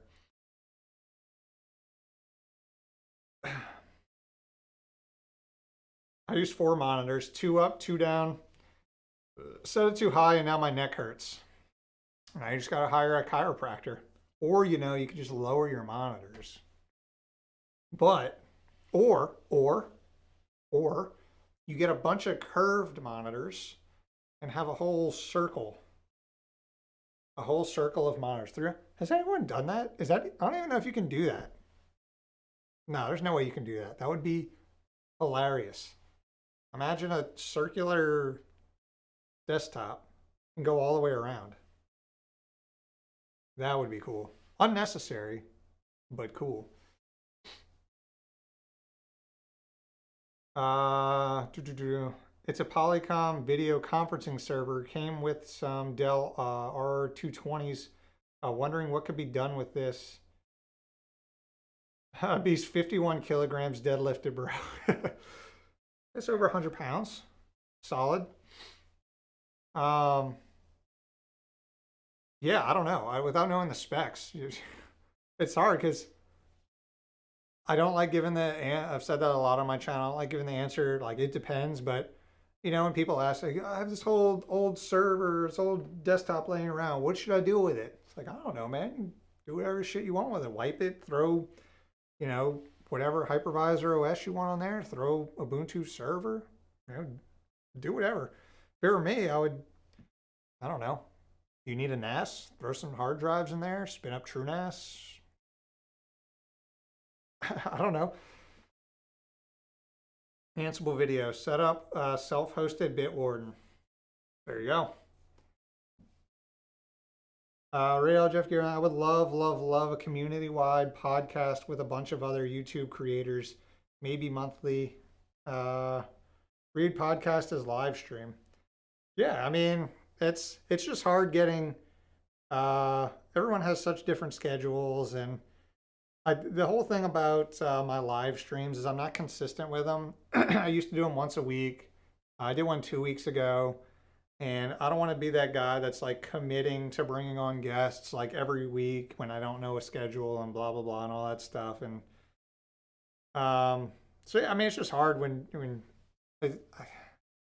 especially when you want to do a podcast where you're constantly bringing on guests.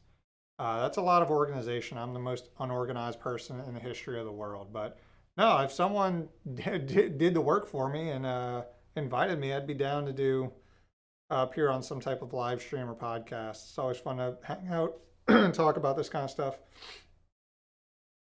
Home Labbers unite. I agree. I will say that I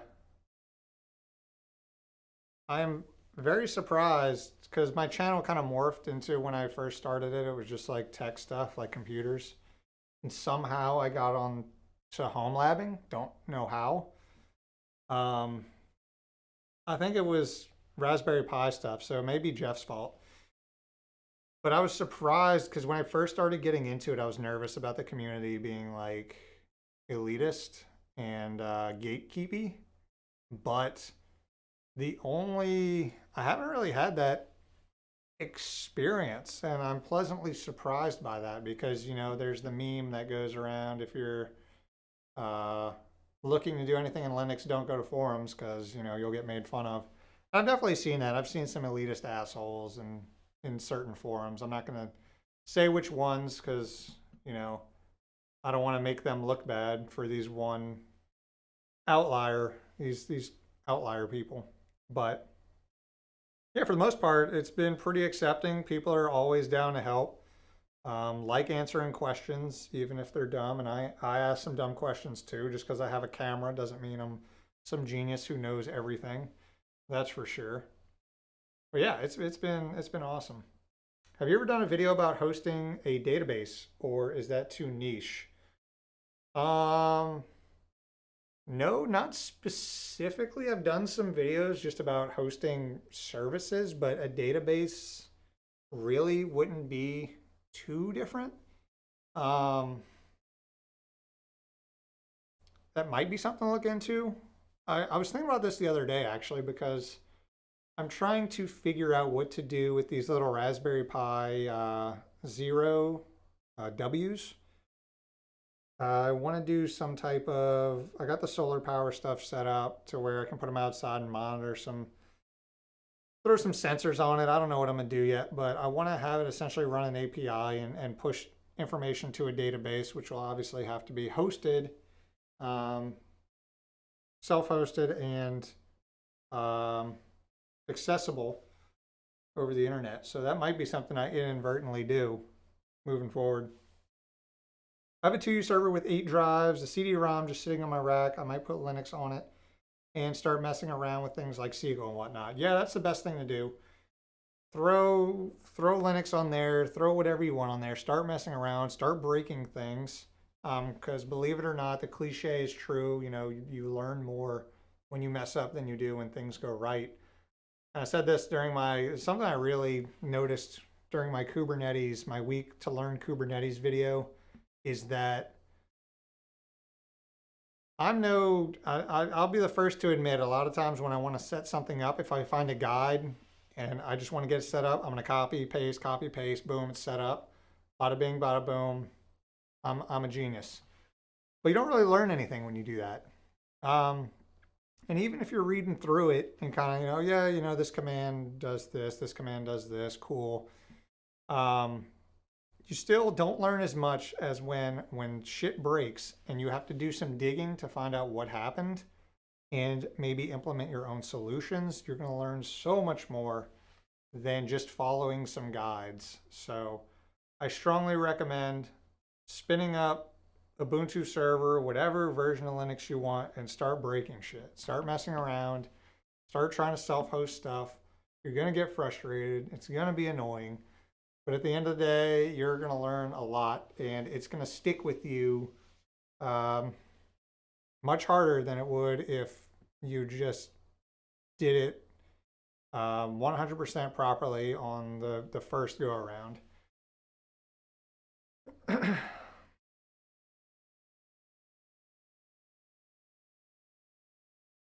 I used to be a Windows only guy, but oh yeah, I missed some. Hold on, I'll get there. Oh man, someone did that with a bunch of G9 Odysseys. That sounds ridiculous. And then I need to get under the table to get out. Your setup, Peter, is insane. Use the old computer as a chair. I don't care, whatever you want. Yeah, do it. Anything's a chair. I use OpenShift at work with VS Code, Git, and some containers, so I can work in any OS and the stuff exists everywhere. Yeah, that's something I want to get, like a remote development kind of virtual setup. Just because it's annoying when I'm writing code and stuff on my main workstation, then I want to go sit on the couch on my MacBook, which is an M1 machine, and a lot of things aren't compatible with that, so it's kind of annoying. So I want kind of one virtual development setup. So that's something I got to do. Now, bro, we toxic AF. Yeah, I know you guys are toxic AF. Mr. Allen, freaking alien, trying to convince me that your name's not Allen. I'm not buying it. I used to be the Windows only guy, but that changed when I started learning about Kubernetes stuff. Now I don't care about OS for work. For games, it's Windows, of course. Yeah, I use everything. So my main workstation is Windows. My laptop is a MacBook. And all my servers are Linux. So I'm not a fanboy of any of them. They all have their pros and cons, that's for sure. Stack Overflow is a dangerous place for new home labbers. I'm telling you, man. Like I'm not poking fun at anybody. I am one of the biggest victims of that. Where I tunnel vision. I just want to get something deployed or fixed or working, and I just copy and paste, Frankenstein some stuff together, and it works. And I walk away thinking that I did something when all I really did was copy and paste. So trust me, trust me, bro. I know how it goes. Does anyone have experience with Parsec or know it's safe, reliable for remoting into home PC? I don't want to set up Guacamole or use TeamViewer and hoping it's good and simple in-between solution. So yeah, your connection between your Parsec server and client is encrypted. You still have to expose it to the outside world if you want to access it outside your LAN. My recommendation is for anything that you're hosting yourself, but exposing, put it in a completely separate VLAN within your network so that in the event that someone gets in somehow through that port or interface, that they can't do anything on your other networks. So, there's no bulletproof method of exposing your things. You're always going to have to open a port for the most part, unless you're using tunneling, but that has its own limitations. But yeah, VLANs are your friend when self-hosting and exposing things. That's why I joined your content. You are honest. I will always be honest. I hope I will always be. Trust me, bro. I try to keep it as open as possible because it's easier to be honest than to have to remember a whole bunch of lies and stances I took before that weren't genuine. So it's easier to just, if I don't know something, say I don't know. If I do know something I can help with, let you guys know. If I have a specific stance on something, I will let you know. But For most part, we keep it relatively chill around here. I think this is the first time I actually responded to any like drama with this backpack stuff. I'd hardly call it drama. If freaking anyone told me I've just had this backpack chilling up here this whole time, I guess we'll leave it. I appreciate that, Bruce. TVJ, there he is. I feel you on the live streams. I've done 3 live streams in a row, but now vacation and work are getting in the way. Vacation getting in the way is not a bad thing. I wish vacations would get more in the way of these live streams, to be honest. I was kicking around the idea of doing a summer pool party stream, because we have this little like the 12-foot circle pool. It's like 3 feet, like a little floaty pool to hang out in. I was gonna live stream from that, but the weather's been so shitty this last week that I didn't know if the weather would hold up for it. So I vetoed that. I thought it would have been funny. But now seeing how you guys reacted to just seeing my feet, I don't know, man. You guys are degenerates. I was just trying to get Vault Warden on scale, but there are a bunch of stuff I didn't get. Maybe we can get a video on that. It would be really helpful. I do plan on doing another scale video where I go through and take and kind of quickly walk through setting up a bunch of the common processes rather than do, because it's hard to, there's a lot of people, you know, I'm not singling you out or anything, but a lot of people are like, hey, you know, I'm having trouble with this, you should do a video on it. I'm having trouble with this, you should do a video on it. I can't do a video on every single thing. I'd like to be able to, but it's just not feasible. So I do want to do another TrueNAS scale video, and I'm kicking around, you know, what services and what the actual video is going to be about. But yeah, that's in the works. Dave, thoughts on the recent data breaches? Plex, LastPass, seems like these occurrences are increasing in frequency. Yeah, briefly talked about it a couple of times, but basically my stance is that yes, it sucks, shouldn't have happened, but it's always going to happen. You're not going to avoid it. Companies, data breaches happen. The only thing you can do is limit what data you give to companies and make sure you're not using the same password for any of your other important services, and take it on yourself to make sure that, just assume that any information you give out to a company will be compromised. But yeah, it sucks. I'm not absolving these companies of their responsibility. They should be held accountable. It sucks. But it happens. It's not the first time. It's not the last time.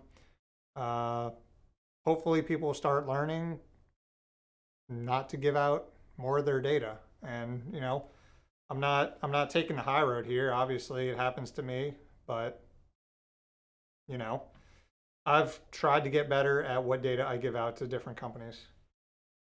Zero is too power hungry for sensors, really, unless you have, that's not, I meant the Pico. The Pico W, not the Zero W. Whoops, I misspoke. Yeah, I have the Pico Ws. But yeah, I do have solar and a little battery to go with it. Very cool hanging your legs on top of the table. Yes, not so. I was just going for a chill aesthetic, man. I didn't know you guys would be all weird about my feet. What did I miss? Learning how things work is why I like building servers instead of using Docker. Yeah, there's a time and place for taking the easy road or the hard road. I agree. I use Windows only until I started messing around with ESXi. That's one thing I got to step back into. I dabbled in it a bit. Didn't give it enough time to actually make any content about it, but I got to revisit that. Work hard and you will be rewarded. There he is, Mr. Jake. Welcome, man. Yeah, I don't know if I'm the hardest. I'm definitely not the hardest worker when it comes to YouTube, but I put enough effort in. I like where my channel's at. I like the amount it's growing.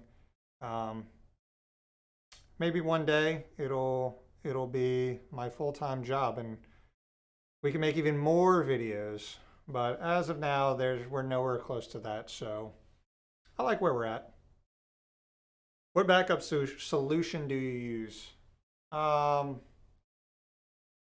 have a backup server running Proxmox in my rack that I'm just using the built-in ZFS and Proxmox, and I'm hosting sync thing to just send all my backups essentially real time because I'm one person. It's not too much of a strain on sync thing. So it works for me. I like it. And then having Proxmox as my main server and my backup, if for some reason my main server goes down, my backup has all the VMs and containers backed up on it, so I can just spin them up over there. It's not the sexiest solution. I'm kicking around ways to improve it and make it cooler, but that's what I run now. I don't get the point to these bots. Does anyone actually click on them? I guess if they keep doing it. I mean, I don't think they'd put that much effort into it if people weren't clicking them.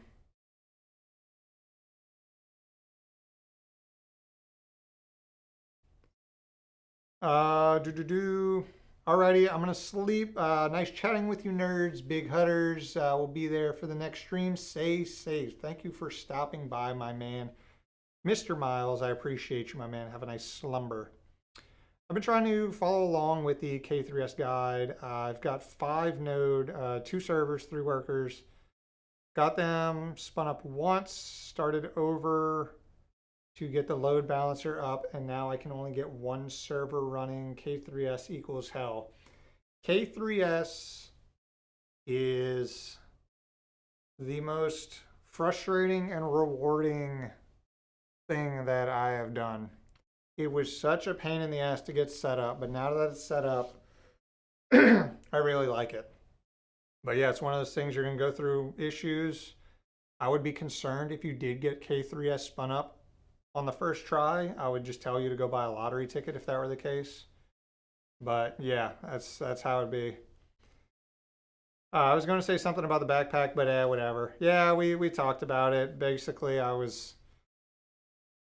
my subjective side was siding with Linus, basically because of their history and their awesome customer support, and I understand why he was upset. But then objectively, you have to at some point issue a warranty when people are expressing genuine concern. So objectively, yeah, he was an idiot and should have just given the warranty. Like in the first place, it wouldn't have hurt anything to just put that out there. Subjectively, I thought it was hilarious. I even bought the Trust Me Bro shirt, and I had no problem with what he did. Oh my God, I keep forgetting to look over and my multi-stream and Twitch, but it's not, I don't even think it's working. Dude, oh my God, I hope people aren't chatting at me on Twitch. Shit.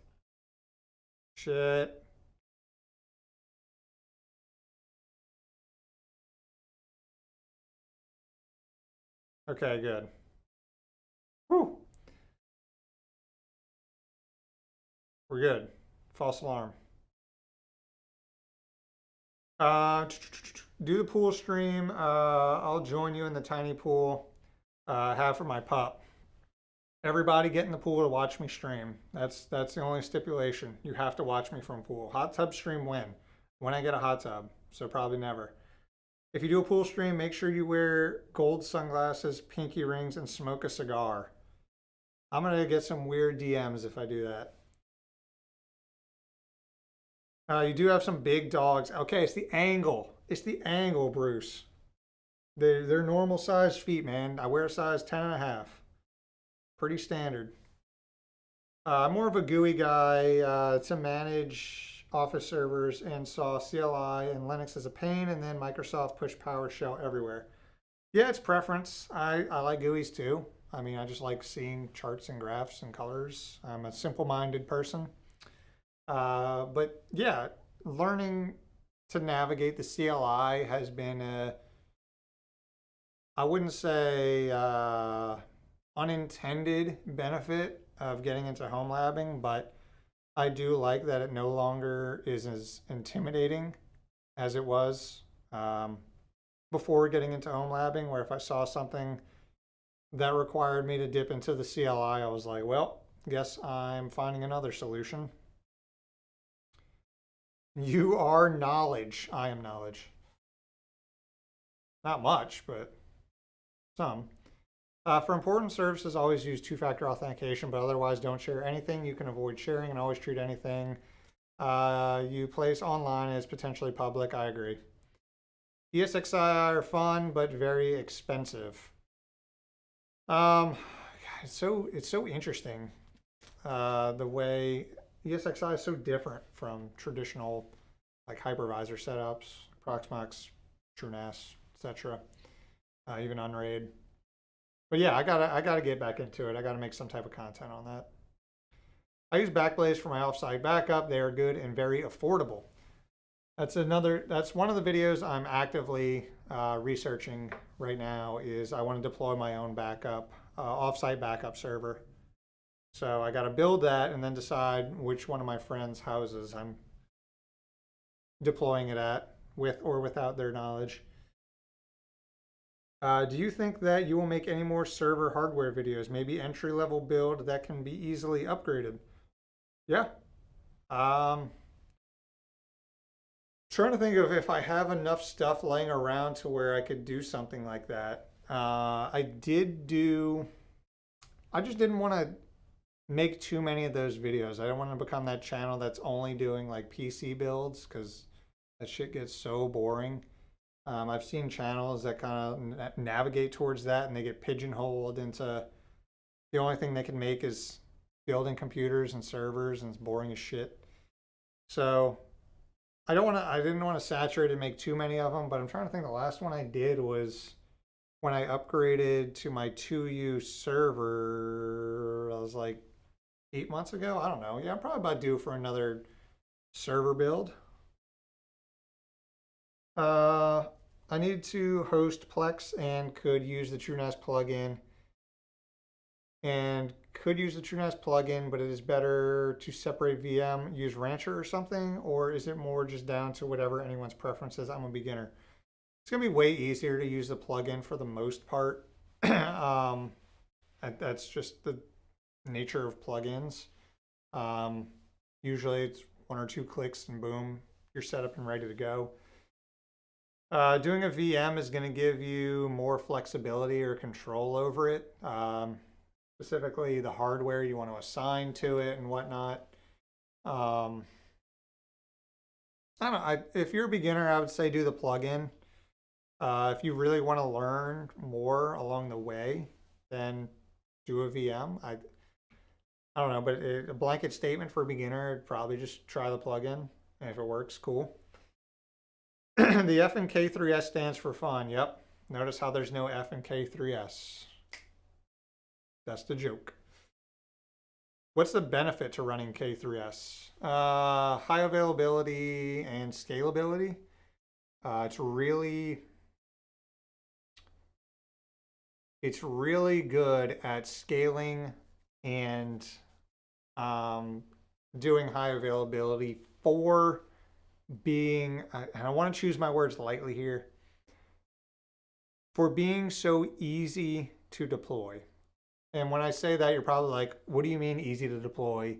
You talked about how it's such a pain in the ass. Yes, but the fact that one person with some rinky-dink hardware, I'm running it on 3 little $50 Intel NUCs, can run a high availability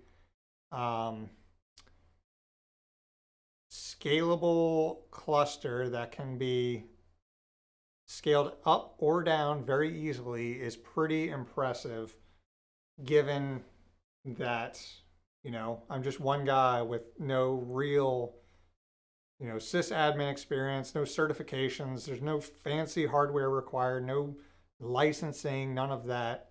That's what I mean when I say easy. There is a learning curve, but for the most part, once you get it done and you're running K3S, you're gonna be like, holy crap, this is freaking cool.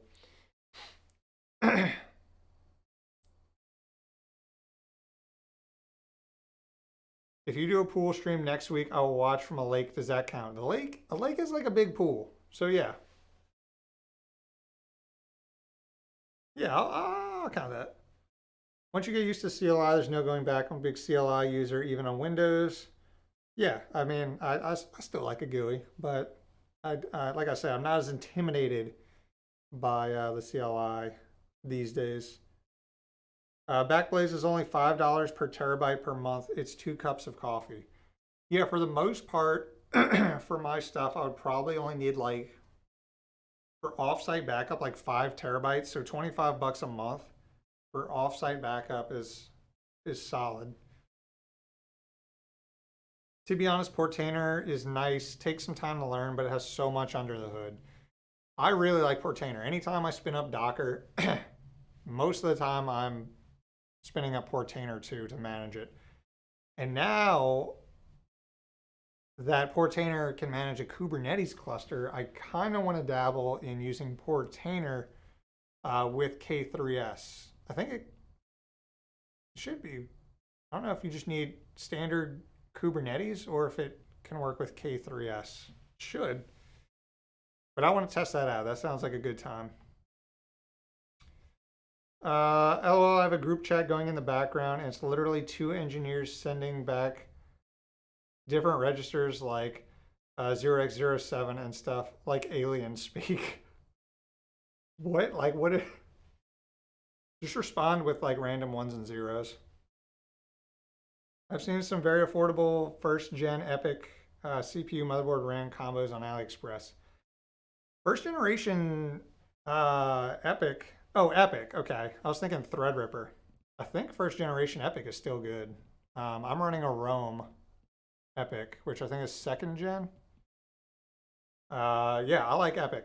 If I had to do my server all over again, I'd probably still go with an EPYC-based system. It was pricier, but I think for the power efficiency and the performance you get from an EPYC chip, I mean, I'm running a 2nd gen one. You can go with an even newer one. It's pretty impressive. Start recording in 12K and save every second of video footage. That's, dude, like, I'm a video nerd. So let's wind back to before I even had a YouTube channel. I've always wanted to get into photography. So, but I never had a good reason to get like a good camera. So I never really got into it, but I always wanted to get into photography. And finally I was like, well, I have a lot of tech stuff. You know, I buy a lot of tech stuff. Maybe I'll just make a YouTube channel. That'll give me an excuse or justification for buying all this crap. And it'll give me an excuse to buy a camera. So that honestly is the main reason why I started a YouTube channel, is that so I had an excuse to buy a camera to get into photography. So I don't know why I went on that tangent, but yeah, recording at 4K, even just 4K ProRes 422 is 10-bit is already enough data. So even 8K, it's obnoxious. But yeah, I don't even save all of my footage. I save like thumbnails and like my thumbnail Photoshop files, and I save my final outputs of my videos. I don't see a reason why I need all of my footage.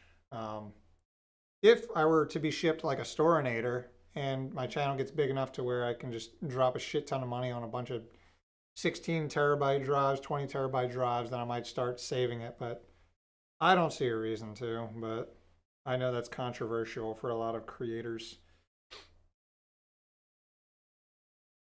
Do you prefer Portainer to Rancher? I've only used Portainer for Docker, and I've only used Rancher, obviously, for K3S. So if we're going to try to do apples to oranges comparison, I think neither one of them is perfect. God, it's hard to say. I have more experience with Portainer, so I guess I'm more comfortable in that now, but I like them both. It's hard to. That's why I need to get to messing around with Portainer managing Kubernetes so that I can actually compare the two for my K3S cluster.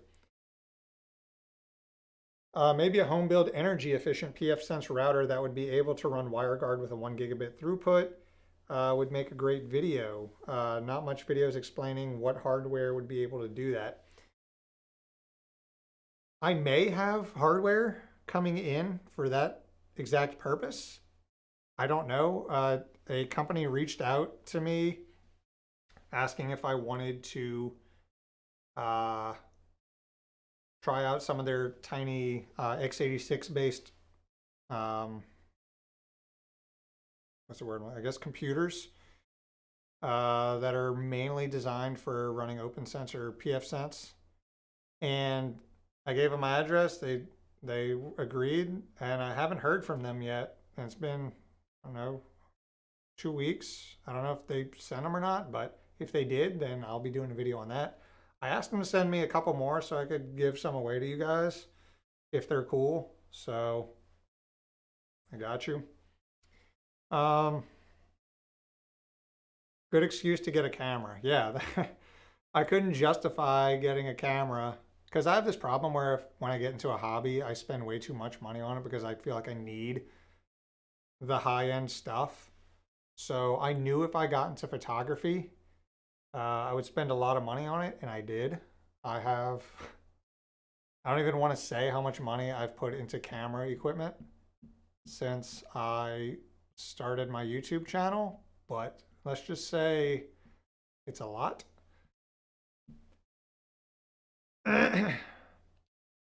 Every actor becomes a waiter, every photographer becomes a designer, web developer. Okay, not really, but all the designers, HTML devs, 3 of my jobs actually were. Yeah, it's interesting. I don't know if there's an actual correlation to that makes sense, but I do web dev and I'm not a photographer. I like photography, but that is interesting. But did you save the thumbnail of this live stream? No. I don't save the live stream thumbnails, and I won't be saving this one.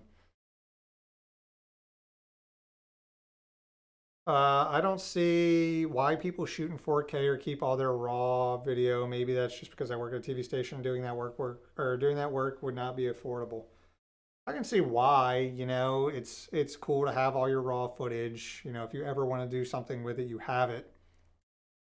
I can see why people do it. I don't do it. I don't feel that I would need it for anything, but I can see why people do it. But 4K I think is overkill for YouTube, especially for for like talking head videos like I do.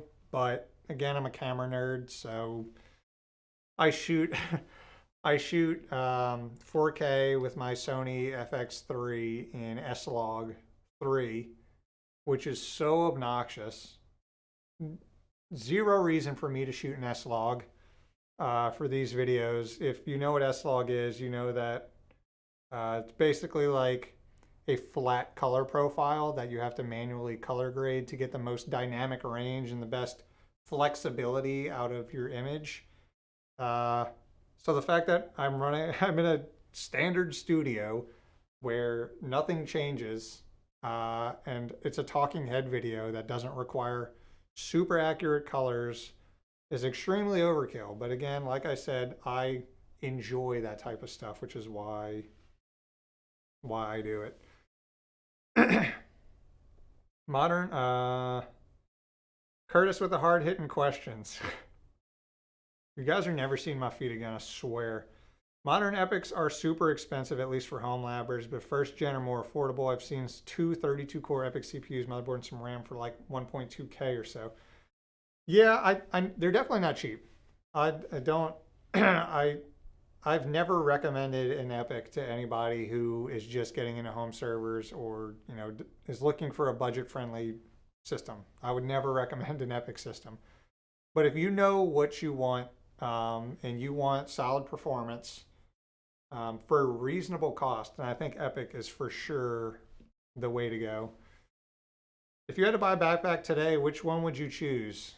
I would choose this LTT store backpack for $250 because of its excellent warranty and it's fantastic quality. And I stand by the owner and CEO of its maker. Okay, I was memeing. Relax. I don't think the backpack's bad. I think the drama was overblown by a million. But I'm not spending $250 on a backpack. So my backpack is like a $20 Amazon one that everybody has. I just picked up a Super Micro some model. And 2.8, those are a lot of words or letters and numbers. CLs are cheap, have to mod the board to support the higher profile. Dude, yeah, there's so many like ways you can go. You can build your own systems. You can go with Super Micro or old like HP or Dell PowerEdge servers. But the only thing is, yes, you can get them for cheaper, but my problem is that a lot of these older servers you buy will be cheap, but they're going to be a lot less power efficient than if you went with something more modern. Jorgen, there he is. Welcome. But servers are not an expensive hobby. Question mark. Yeah. If you're getting into home lab, it doesn't have to be. I'm not going to gatekeep here and say, you know, you're only a true home labber if you spend $1,000 on a server. That's absolutely not true. You can get into home labbing for freaking $50.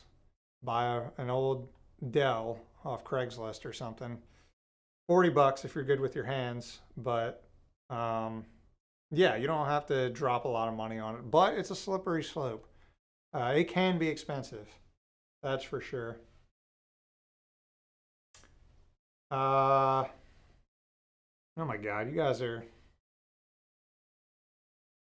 I used to be a same boat, spent way too much money when I got into hobbies, but changed when I got married. Smart.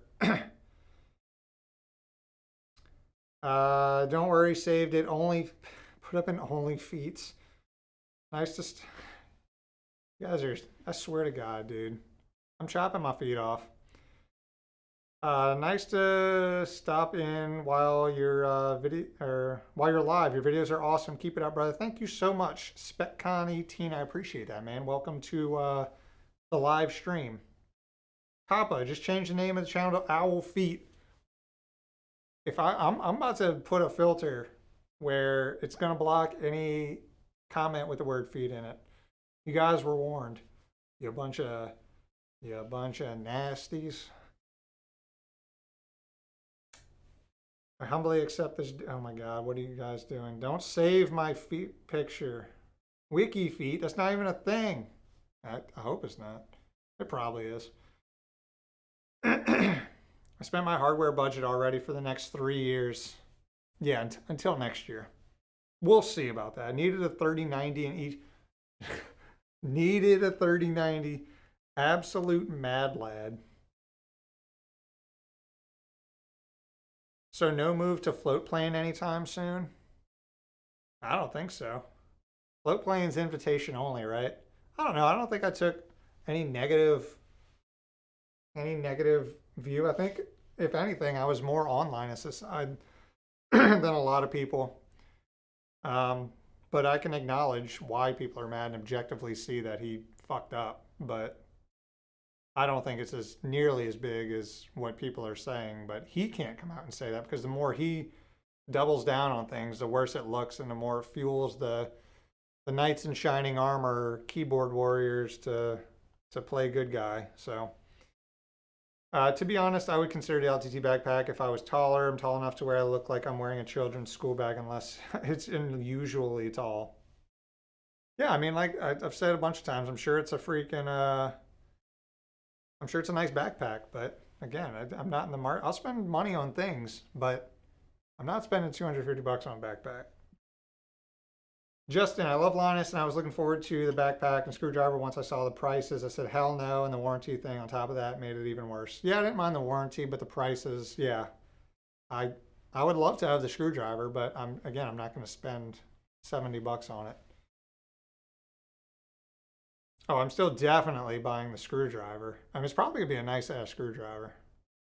I definitely like one, but again, money. I need to use my money on other things. Wow, y'all aren't really good. Y'all aren't gonna really let the feet go. I know that. I've made that mistake once and never again.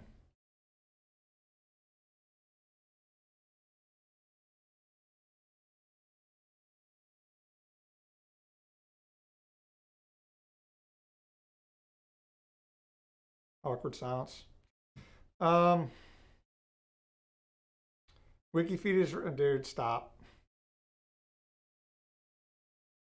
Don't worry, you'll probably get over 5 out of 5 stars. On what? Wikifeet? Maybe so. Maybe I'll just lean into it. All my thumbnails for the rest of my videos on my channel are gonna have my feet in it. Checkmate. Can't wait to feel that screwdriver.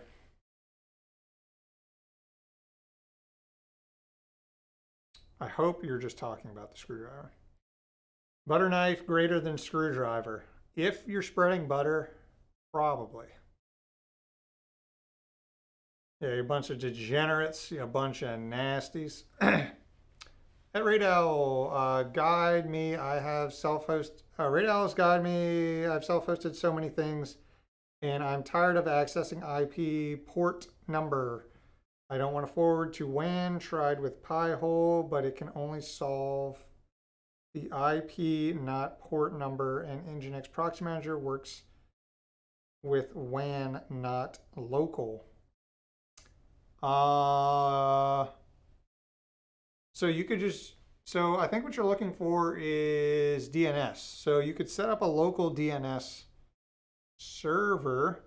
I have mine running through pfSense, and your DNS records, if Nginx Proxy Manager is listening on a local port, and you forward your DNS traffic, yeah, if you access, yeah. I'm trying to think if you could use DNS records to avoid all of that. I don't think there's any real way of avoiding having to use port numbers.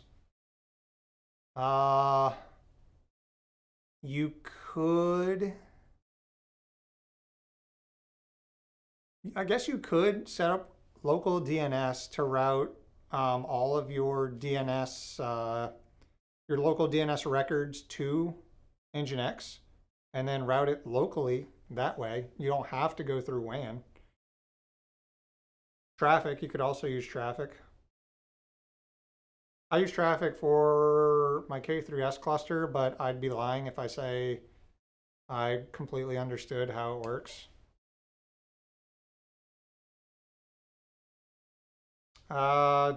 Set up the local DNS and yeah, use reverse. Okay, yeah, you guys got it. I was slow to that. Can't wait to ramp up my home lab stuff once I close on this house. Definitely going to have to binge on some of your network and Proxmox videos. Yeah, I've been putting out quite a few network related videos recently. That's just my thing right now. Might move into something else in the next couple of weeks. More hardware stuff, I don't know.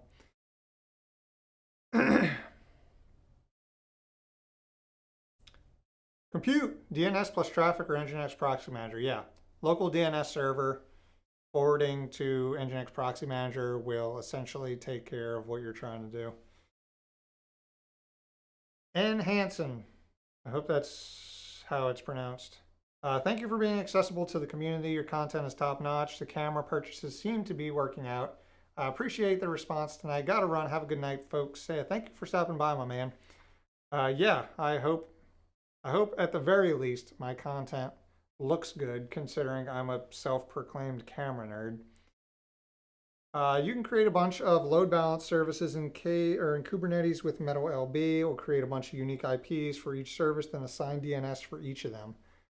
Yeah, you could do that. Metal LB is pretty dope. I did that. I used Metal LB with my K3s cluster, but you can also, on top of that, run traffic as Ingress and have all your Ingress and proxying done by traffic within your Kubernetes cluster. But if you want to do stuff outside, then yeah, you'll have to have a reverse proxy outside of your cluster. But anything hosted inside, you can host it from within inside the cluster. I still have yet to explore traffic. A lot of people use it. I mean, it seems to be, pretty popular. I use it, but it's one of those things where I spun it up and was like, okay, it's working. I'm not going to mess with it. But it's something I actually have to dig around with to learn more about it. But yeah, I mean, I'm running it. So step one. You can put each container on a different IP address and some virtual subnet, right? And then just add a route to your container host in your router for that subnet. Yeah, I think DNS, DNS is going to solve his issue since he doesn't want to deal with IPs and ports. For example, if you want to access like your Nextcloud instance that's running on some IP port 8080, even with DNS by itself, you'd have to access that DNS record with port 8080. If you take all your DNS records and route them to a reverse proxy, it's going to do its thing and then push it to whatever services you want on whatever ports you want. So simple DNS records will route there without having to specify ports, all locally, without having to worry about WAN stuff. Should I get Unify access for my house on the front door? I don't know. I don't have any Unify access stuff, but they are sending me some cameras. They told me. I recently got in touch with them. They did say some of them were back ordered, so they're waiting for those to get in stock and then they're going to ship them over. So be looking for some Unify camera access content. TechnoTim has a config file in GitHub for manually configuring traffic. Yeah, I went through a lot of TechnoTim videos when I was doing my Kubernetes stuff. His content is dope. I even reached out to him for some one-on-one help, and he was nice enough to help me. Probably getting tired of my noob-ass questions.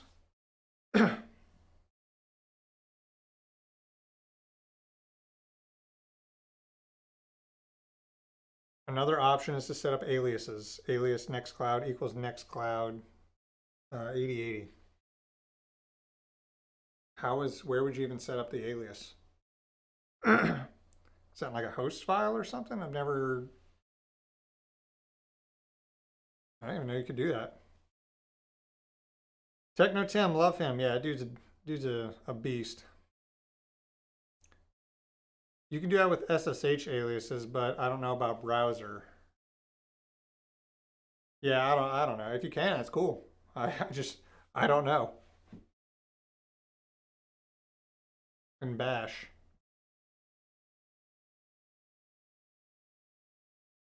Yeah. I mean, maybe if it works, cool. But yeah.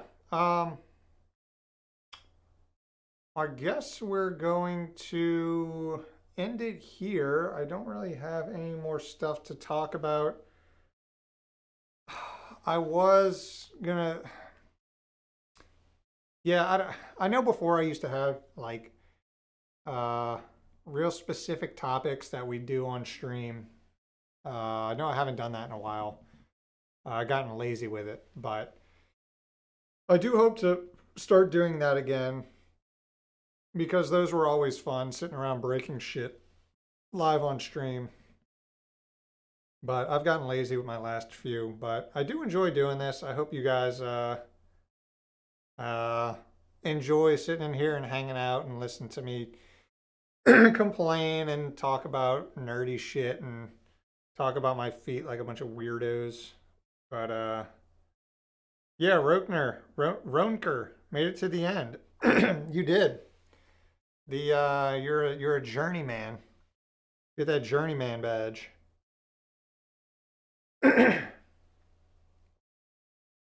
Yeah, it's a good time not to feed again. Dude, shit. My throat. But yeah, shit. What's coming up? What's coming up? I just put out a video this morning. It tanked. It's doing terribly. I think it's an informative video, though. I didn't really expect it to be one of those really pop-off style videos, but I think it's an informative video. I think it'll help. It'll be one of those long-term ones where people come back if they are looking to do some load balancing with Nginx. But yeah, it's 10 out of 10. It's the lowest performing video of my last 10, but no worries. They all can't be bangers. Next video idea. Let me pull up my list. What do I have in on my list of video topics? I want to do a cloud accessible development environment. So that would be one I'm looking into. Turning an old MacBook into a server. That would be a fun one. Ansible, definitely Ansible. That is something that I actively should start working on.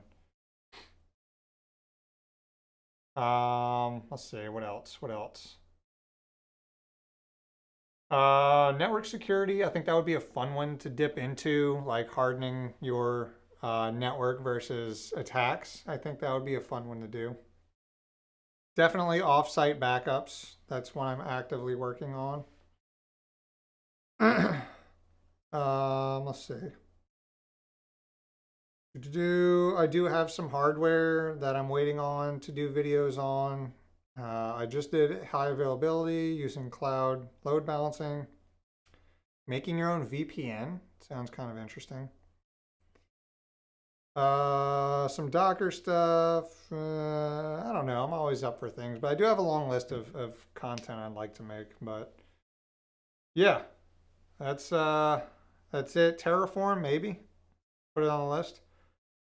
Please do a cloud accessible dev environment. Yeah, that is something I actually want to do for like personally, not just to make a video about it. So maybe some Docker tutorials. I do a lot of development inside Docker these days. It's awesome. Yeah. Imagine, if you will, you have a BFF. You want to connect your networks through a what? Tunnel? And work your servers and Proxmox clusters in your network.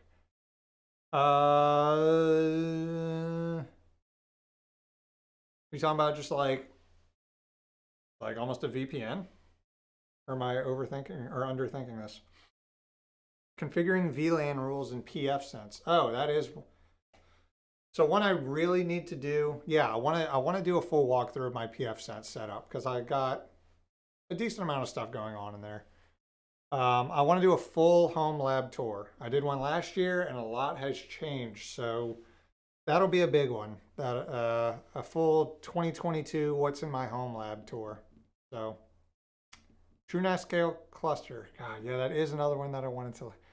God, I got so many. I need to tell y'all's grandma, tell y'all grandma's dog, your auntie, everybody to subscribe and support the channel so I can make this my full-time job and actually have the time to do all the videos that I want to make. Because there's a lot. I was worried, like, initially that I'd run out of video ideas, but dear God, I have too many now. Okay, guys. I'm going to read these last couple comments, then we're going to peace out. Still got to eat dinner. Pretty hungry. Jason's Lab. Hey. Right when I say that, he pops in. welcome. But we're literally about to end. So site-to-site VPN video would be cool. Yeah, site-to-site with like Omada or Unify would be pretty cool. Just because, you know, that's what they're designed to do. I think it would be cool to show that off. GitLab CI development of Docker images to a HomeLab Docker host, automatic updates and logging. Yeah, it'd be cool. I do have to do some like logging and data visualization stuff. That is for sure.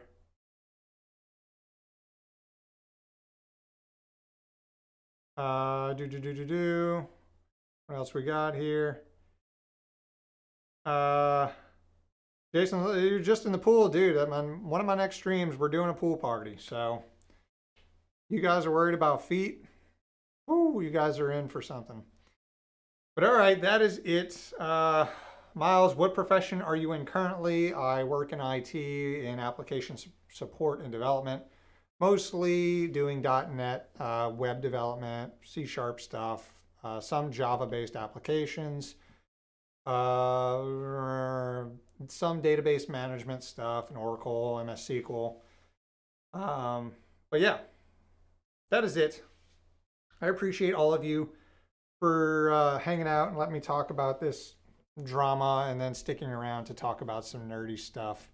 I always have fun doing these live streams. It's even more enjoyable when you guys show up and want to actually talk through these things and make it to where I can come in and don't even need a freaking topic. You guys make this extremely easy, and I appreciate that. So to all of you guys, I appreciate it. Hopefully a stream next week. I want to get back to streaming every week, so hold me accountable. I'll try to do that. But that is it. I'm going to go eat some food, get another beer, and join the Discord. Link is in the chat or in the description below if you want to hang out. Usually on there chilling. So, all right.